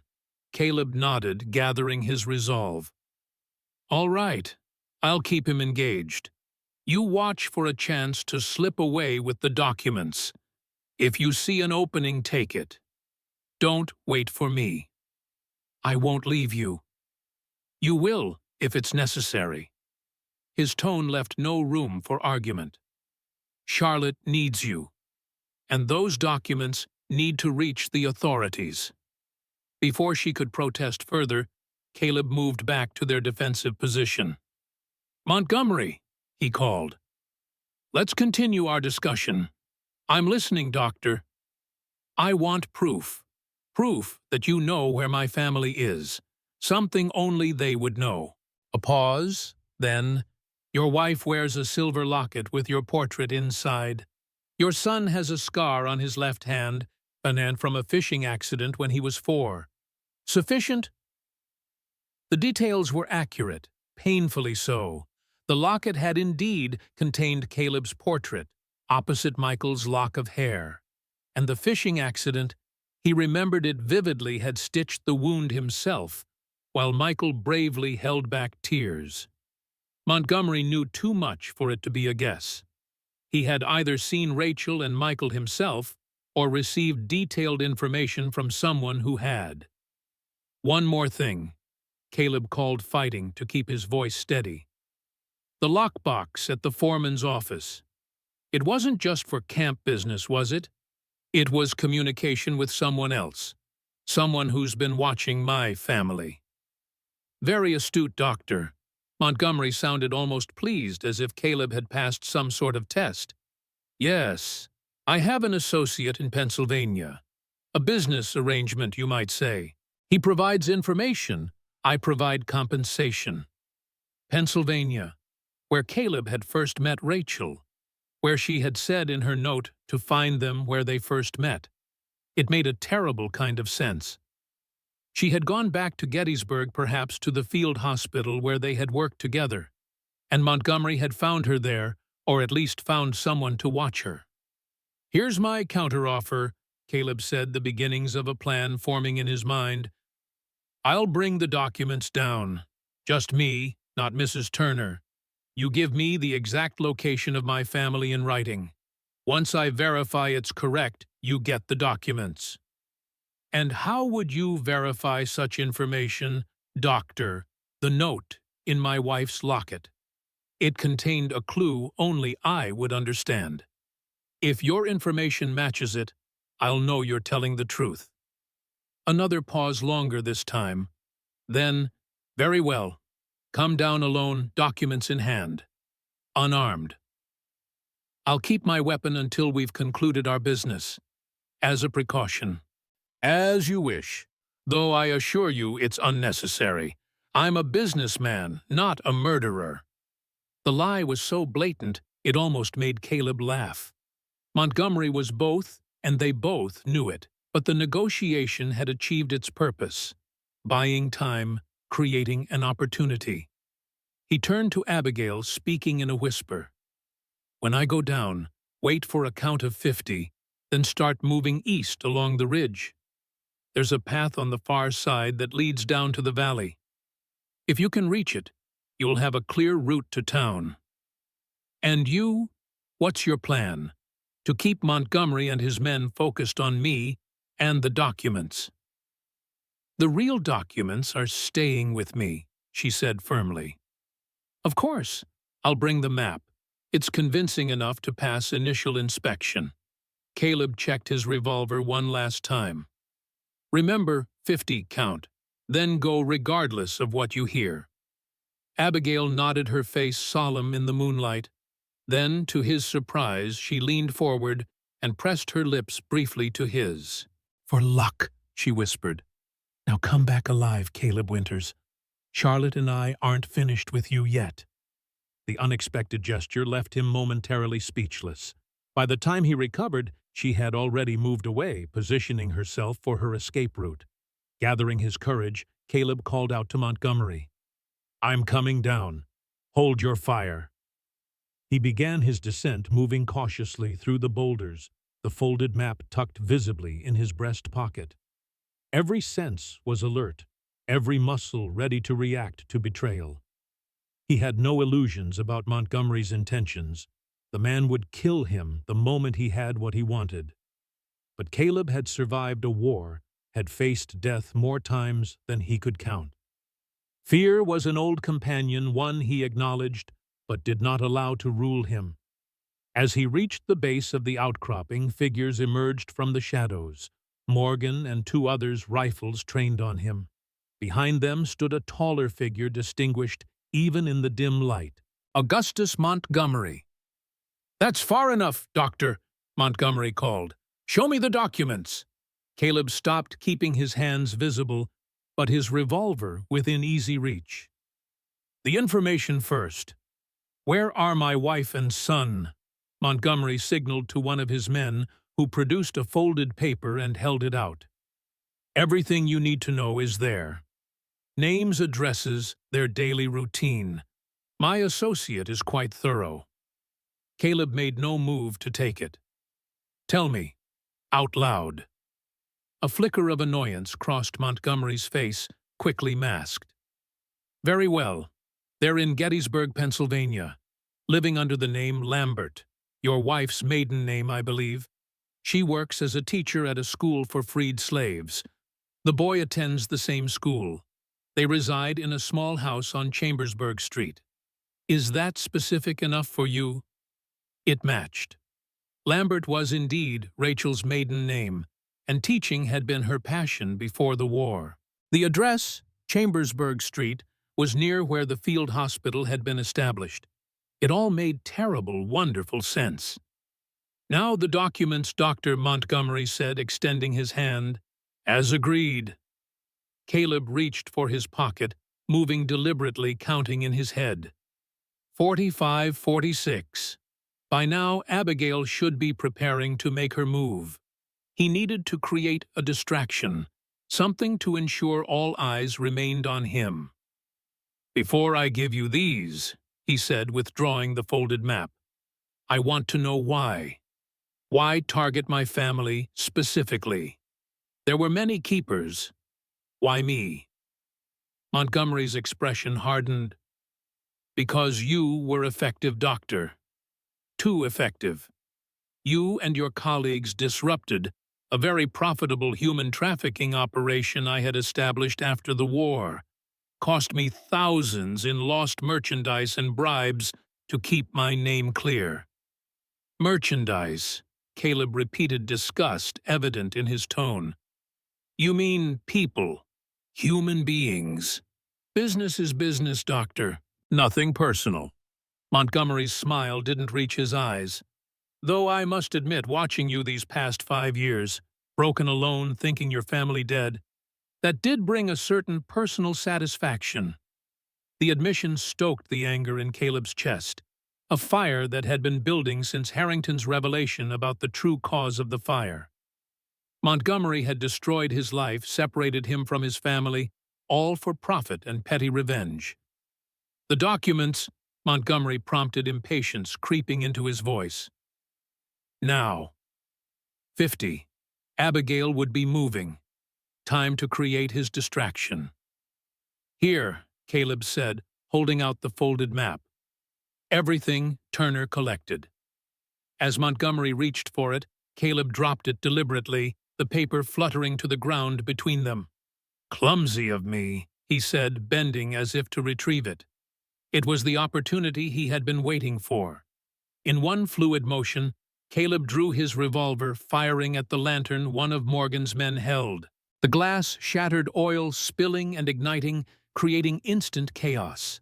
In the sudden flare of light and confusion, Caleb rolled to the side, firing again at Morgan, catching the man in the shoulder. Return fire erupted around him, bullets kicking up dirt as he scrambled for cover behind a fallen log. From the corner of his eye, he saw Montgomery retreating, shouting orders to his men. 2 moved to pursue Caleb, while the others provided covering fire. He needed to lead them away from Abigail's escape route, to give her the best chance of reaching town with the documents. Rising just enough to fire twice more, ensuring their attention remained fixed on him, Caleb then broke cover, running west into the forest. Bullets whined past him as he zigzagged between trees, using the darkness and terrain to his advantage. His breath came in controlled bursts, his focus absolute, as he navigated by instinct and memory. Behind him, his pursuers crashed through the underbrush, their curses and shouts guiding him in the opposite direction. Good. They were following, drawn away from Abigail's path. But Caleb knew he couldn't run forever. He was outnumbered, injured, and low on ammunition. Eventually, they would corner him or wear him down. Unless a plan formed in his mind, born of desperation, but not without merit. He adjusted his course, heading toward a feature he had noted earlier. A narrow ravine that cut through the forest floor, its sides steep but navigable. Reaching it, he half-slid down the embankment, positioning himself behind a large tree at the bottom. From here, he had a clear view of the ravine's edge where his pursuers would appear if they followed his trail. He didn't have to wait long. A figure appeared at the rim, silhouetted against the night sky. Caleb aimed carefully and fired. The man fell backward with a cry, out of sight, but clearly hit. 1 down. But how many more? And how long could he hold this position? The answer came sooner than he had hoped. Movement to his right caught his attention. Another of Montgomery's men had found a different way down, was approaching along the ravine floor. And from the left, a third. They had him surrounded. Caleb considered his options. He could try to shoot his way out, but with only 2 bullets remaining, The odds were poor. He could surrender, but that meant certain death. Or he could make a final stand, taking as many of them with him as possible. As he weighed these grim alternatives, a sound reached him. Distant, but distinct. Gunfire, coming from the direction of the outcropping. Had they found Abigail? Had his sacrifice been in vain? The men approaching from either side heard it too, hesitating in their advance. One called to the other, "What's that?" "Don't know. Montgomery maybe got the woman." They were distracted, their attention divided. It was the only chance Caleb was likely to get. He surged to his feet, firing his last 2 bullets in quick succession. One left, one right. The first struck true, dropping one attacker. The second missed, but caused the other man to dive for cover, buying Caleb precious seconds. He ran, not back the way he had come, but deeper into the ravine, hoping it would lead to the valley below. Behind him, the remaining man recovered and gave chase, his footsteps pounding on the earthen floor. The ravine narrowed, its walls growing steeper, more confining. Ahead, Caleb could make out what appeared to be a dead end, a wall of earth and stone blocking the path. Trapped. He turned to face his pursuer, empty revolver still in hand, determined to go down fighting if necessary. The man approached cautiously, rifle leveled, a grim smile visible in the moonlight that filtered through the trees above. "End of the line, Doctor," he said, taking aim. A growl shattered the night. Low rumbling filled with menace. From the shadows behind the man emerged a massive form, gray fur gleaming silver in the moonlight. Amber eyes reflecting an almost supernatural light. Phantom. The wolf dog launched himself at the gunman, a blur of fangs and fury. The man screamed, his rifle discharging harmlessly into the air as he fell beneath the animal's weight. Caleb stood frozen in shock, watching as Phantom subdued the man with terrifying efficiency. The struggle was brief and one-sided, ending with the gunman unconscious or dead. Caleb couldn't tell which in the darkness. "Phantom," he called softly, still hardly believing what he was seeing. "Here, boy." The wolf dog turned toward him, blood darkening his muzzle, and trotted over with what could only be described as satisfaction in his bearing. He nudged Caleb's hand, as if checking that his human was unharmed. "Good boy," Caleb murmured, running a hand through the thick fur. "But how? Who?" His question was answered by a voice from above, young familiar calling down from the rim of the ravine. "Mr. Winters, up here." Tomas. And beside him, impossibly, stood Charlotte, her small face visible as she peered over the edge.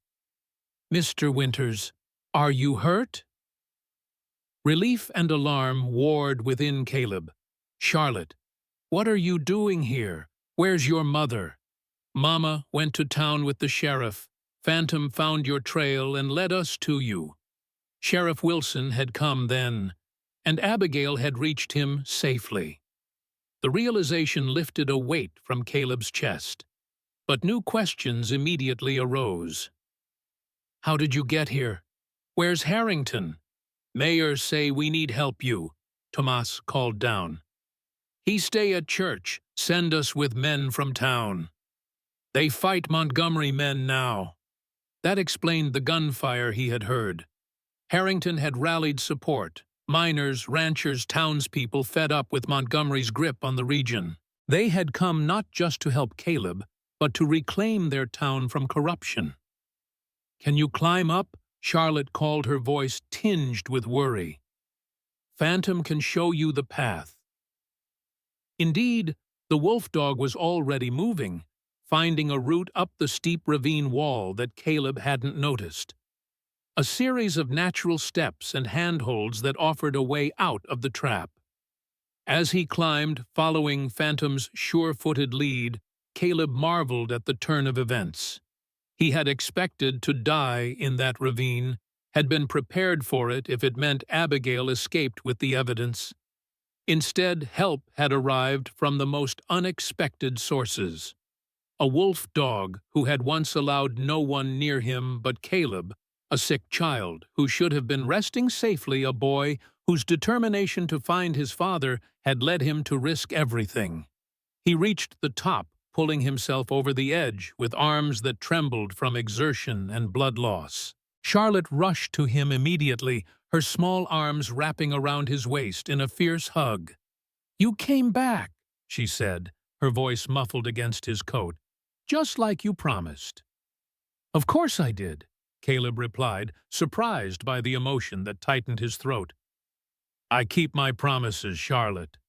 Tomas stood nearby, a rifle almost as tall as he was, held competently in his hands. The boy nodded to Caleb, a gesture of respect between equals. "Sheriff Wilson and men from town fight Montgomery. We should go help." "No," Caleb said firmly. "You've both done more than enough. Now we get you somewhere safe." But even as he spoke, the sounds of conflict from the direction of the outcropping began to fade, replaced by shouts of triumph and the distinct voice of Sheriff Wilson calling for his deputies to secure prisoners. "Sounds like the fighting's over," Caleb observed, hope rising in his chest. "Let's find out who won." They made their way cautiously toward the outcropping, Phantom ranging ahead as scout. As they emerged from the trees, they found a scene of decisive victory. Montgomery's men disarmed and bound under the watchful eyes of townspeople armed with rifles and shotguns. Sheriff Wilson, a stocky man with a drooping mustache, directed operations with calm efficiency. And there, speaking with the sheriff, was Abigail. She turned as they approached, her face lighting with relief and joy when she saw them. "Caleb, Charlotte." She rushed to them, embracing her daughter first. Then Caleb, her arms strong around him despite her evident exhaustion. "You're alive, both of you. It seems we had unexpected allies," Caleb said, nodding toward Tomas and Phantom. "And you reached town safely." "Sheriff Wilson met me on the road. He already had men gathering, said he'd received reports from miners who'd escaped Montgomery's camp, confirming everything in Turner's documents." Her eyes shone with unshed tears. "It's over, Caleb. Really over." "Montgomery?" he asked, scanning the prisoners. Abigail's expression darkened. "Escaped for now, but with these men captured and the evidence secure, he won't get far. The territorial governor has been telegraphed. Marshals are on their way." It wasn't the complete justice Caleb had hoped for, but it was a beginning. Montgomery's empire was crumbling. His crimes exposed his victims on the path to freedom. And most importantly, Caleb now knew where to find his family. His real family alive after all these years. The thought brought a surge of conflicting emotions: joy, hope, fear. Would Rachel welcome him after so long? Would Michael even remember him? What would they think of the man he had become? The hermit who had withdrawn from the world in his grief. "What happens now?" Charlotte asked, looking up at him with those solemn eyes that seemed to see too much. Caleb knelt beside her, bringing himself to her level. "Now you and your mother are safe. Montgomery can't hurt you anymore." He glanced at Abigail, including her in his words. "You can start a new life wherever you choose." "And you?" Abigail asked softly. "Will you go find them, your wife and son?" "Yes." The decision had been made the moment he read Rachel's note, had only strengthened with each revelation since. "As soon as I know you and Charlotte are settled safely." Something flickered in Abigail's eyes, understanding perhaps, or resignation. She nodded, a small smile touching her lips. "Of course.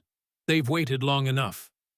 Sheriff Wilson approached, then interrupting the moment. "Dr. Winters, good to see you in one piece." He extended a hand, which Caleb shook firmly. Mrs. Turner showed me the evidence. Damning stuff. Montgomery won't recover from this even if he escapes the territory. Thank you for believing her, for helping. Wilson shrugged, though pride was evident in his bearing. Just doing my job. Finally. He looked at the gathering of townspeople, miners, and former prisoners now freed from Montgomery's camp. Seems like a lot of us are remembering what that means. It was true. The community had stood against corruption and cruelty when given the chance. Perhaps there was hope for Whispering Pines after all. As the night deepened around them, plans were made, decisions taken. The wounded would be transported to town for treatment. The prisoners would be held in the jail until marshals arrived. Montgomery would be hunted, his remaining operations dismantled. And Caleb would fulfill the promise he had made to himself to find Rachel and Michael, to reclaim the family he had thought lost forever. But first, there was one more task before him, one more duty as the last keeper. As dawn broke over the eastern hills, painting the sky in shades of gold, and rose, Caleb stood on the porch of Harrington's house in Whispering Pines. The mayor had been brought from the church, his wound treated, his spirit undimmed by the ordeal. He sat in a rocking chair watching as Caleb prepared for his journey.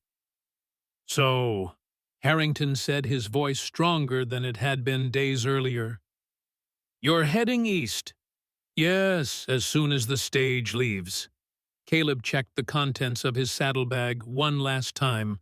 Clothes, money, the precious locket that had led him to the truth. It's time. And the last keeper. What becomes of him? Caleb considered the question, his hand moving to the silver star that still hung around his neck. He continues, in a different way perhaps, but with the same purpose. To stand between the innocent and those who would harm them, Harrington quoted, nodding in approval. As it should be. From inside the house came the sound of laughter, Charlotte playing with Phantom in the sitting room. The wolf dog had refused to leave her side, had somehow transferred his loyalty from Caleb to the child with the quiet courage and generous heart. "She'll take good care of him," Caleb said, nodding toward the door. "And he of her." "And Mrs. Turner, what of her?" There was a knowing look in Harrington's eyes that suggested he had seen more than Caleb might have wished. "She's strong, resourceful. She'll make a good life for herself and Charlotte." Caleb's tone was carefully neutral, though the memory of Abigail's brief kiss in the darkness of the outcropping lingered. "The town has offered her the position of school teacher. Seems fitting, given her husband's dedication to justice and education." "Indeed." Harrington studied him for a moment longer, then changed the subject. "And when you find your family, what then?" "I don't know," Caleb admitted. "It's been 5 years. They've built a life without me. I can't simply expect to walk back into it as if nothing has changed." "But you must try." "Yes, I must try." The door opened, and Abigail stepped onto the porch. She was dressed simply but elegantly, her hair arranged neatly, her bearing that of a woman who had found her strength through adversity. "The stage will be leaving soon," she said, her eyes meeting Caleb's with a mixture of emotions too complex to name. Charlotte wanted to say goodbye. As if summoned by her name, the girl appeared in the doorway, Phantom at her side. She looked better than she had in days. The medicine and rest had worked wonders, driving back the consumption that had threatened her young life. "Mr. Winters," she said, approaching him with solemn purpose, "Mama says you're going to find your family." "That's right." Caleb knelt before her as had become his habit when addressing the child. "They're far away in Pennsylvania. I haven't seen them in a very long time." "Are you scared?" The question asked with a child's directness caught him off guard. "Yes," he admitted, seeing no reason to lie. "A little." That's okay. Charlotte reached out her small hand, touching his face with surprising tenderness. Being scared doesn't mean you're not brave. It just means you care a lot. The wisdom in her words, so unexpected from one so young, nearly undid him. You're right, he said, his voice rough with emotion. Very right. Will you come back after you find them? Caleb glanced at Abigail, whose face remained carefully composed. I don't know, he answered honestly. But I'll write to you. Tell you all about my journey. Would you like that? Charlotte nodded, then surprised him by throwing her arms around his neck in a fierce hug. Thank you for saving me, she whispered. And Mama, too. Thank you for saving me, he whispered back, and meant it. This child, with her courage and her trust, had helped heal something in him that he had thought broken beyond repair. When Charlotte released him, Phantom moved forward, nudging Caleb's hand with his nose. The wolf dog whined softly, a sound that might have been farewell, or perhaps something else. Acknowledgement, perhaps, that their paths were diverging, but not ending. Take care of them, Caleb told him, scratching behind the ears that swiveled attentively at his voice. They're your pack now. With final goodbyes said, Caleb shouldered his saddlebag and stepped off the porch. Abigail walked with him to the street where the stagecoach waited, already loaded with passengers and luggage. Caleb, she said, as they reached the coach, her voice low enough that only he could hear. Whatever happens with your family, know that you've done something important here. You've reclaimed not just your past, but your purpose. Because of you, he replied. You and Charlotte. You reminded me of what matters.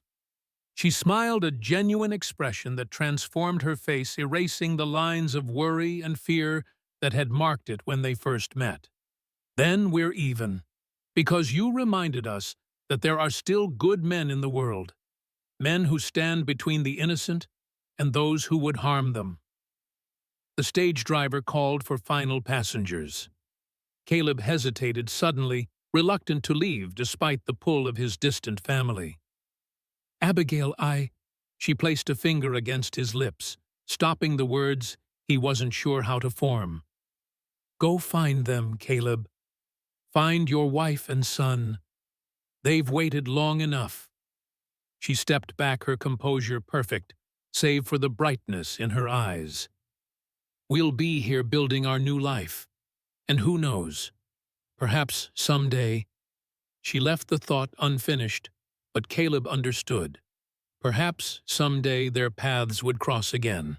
Perhaps someday, when old wounds had healed and new beginnings had been made, there might be another chapter to their story. With a nod that conveyed more than words could express, Caleb climbed aboard the stage. As it pulled away, he looked back to see them standing together. Abigail, Charlotte, Phantom Harrington on the porch behind them. A strange makeshift family formed in the crucible of danger and courage. And ahead of him, the road east, toward Gettysburg, toward Rachel and Michael, toward a reunion he had never dared to hope for. The last keeper had fulfilled his duty to the Turner family, had brought Montgomery's crimes to light, had protected the innocent as his oath demanded. Now Caleb Winters, husband and father, would reclaim what had been taken from him. The stage gathered speed, leaving whispering pines behind, the future unfolding before him like the road itself. Unknown, challenging, but filled with possibility. And for the first time in 5 long years, Caleb felt the weight of grief lift from his shoulders, replaced by something he had almost forgotten. Hope, the end.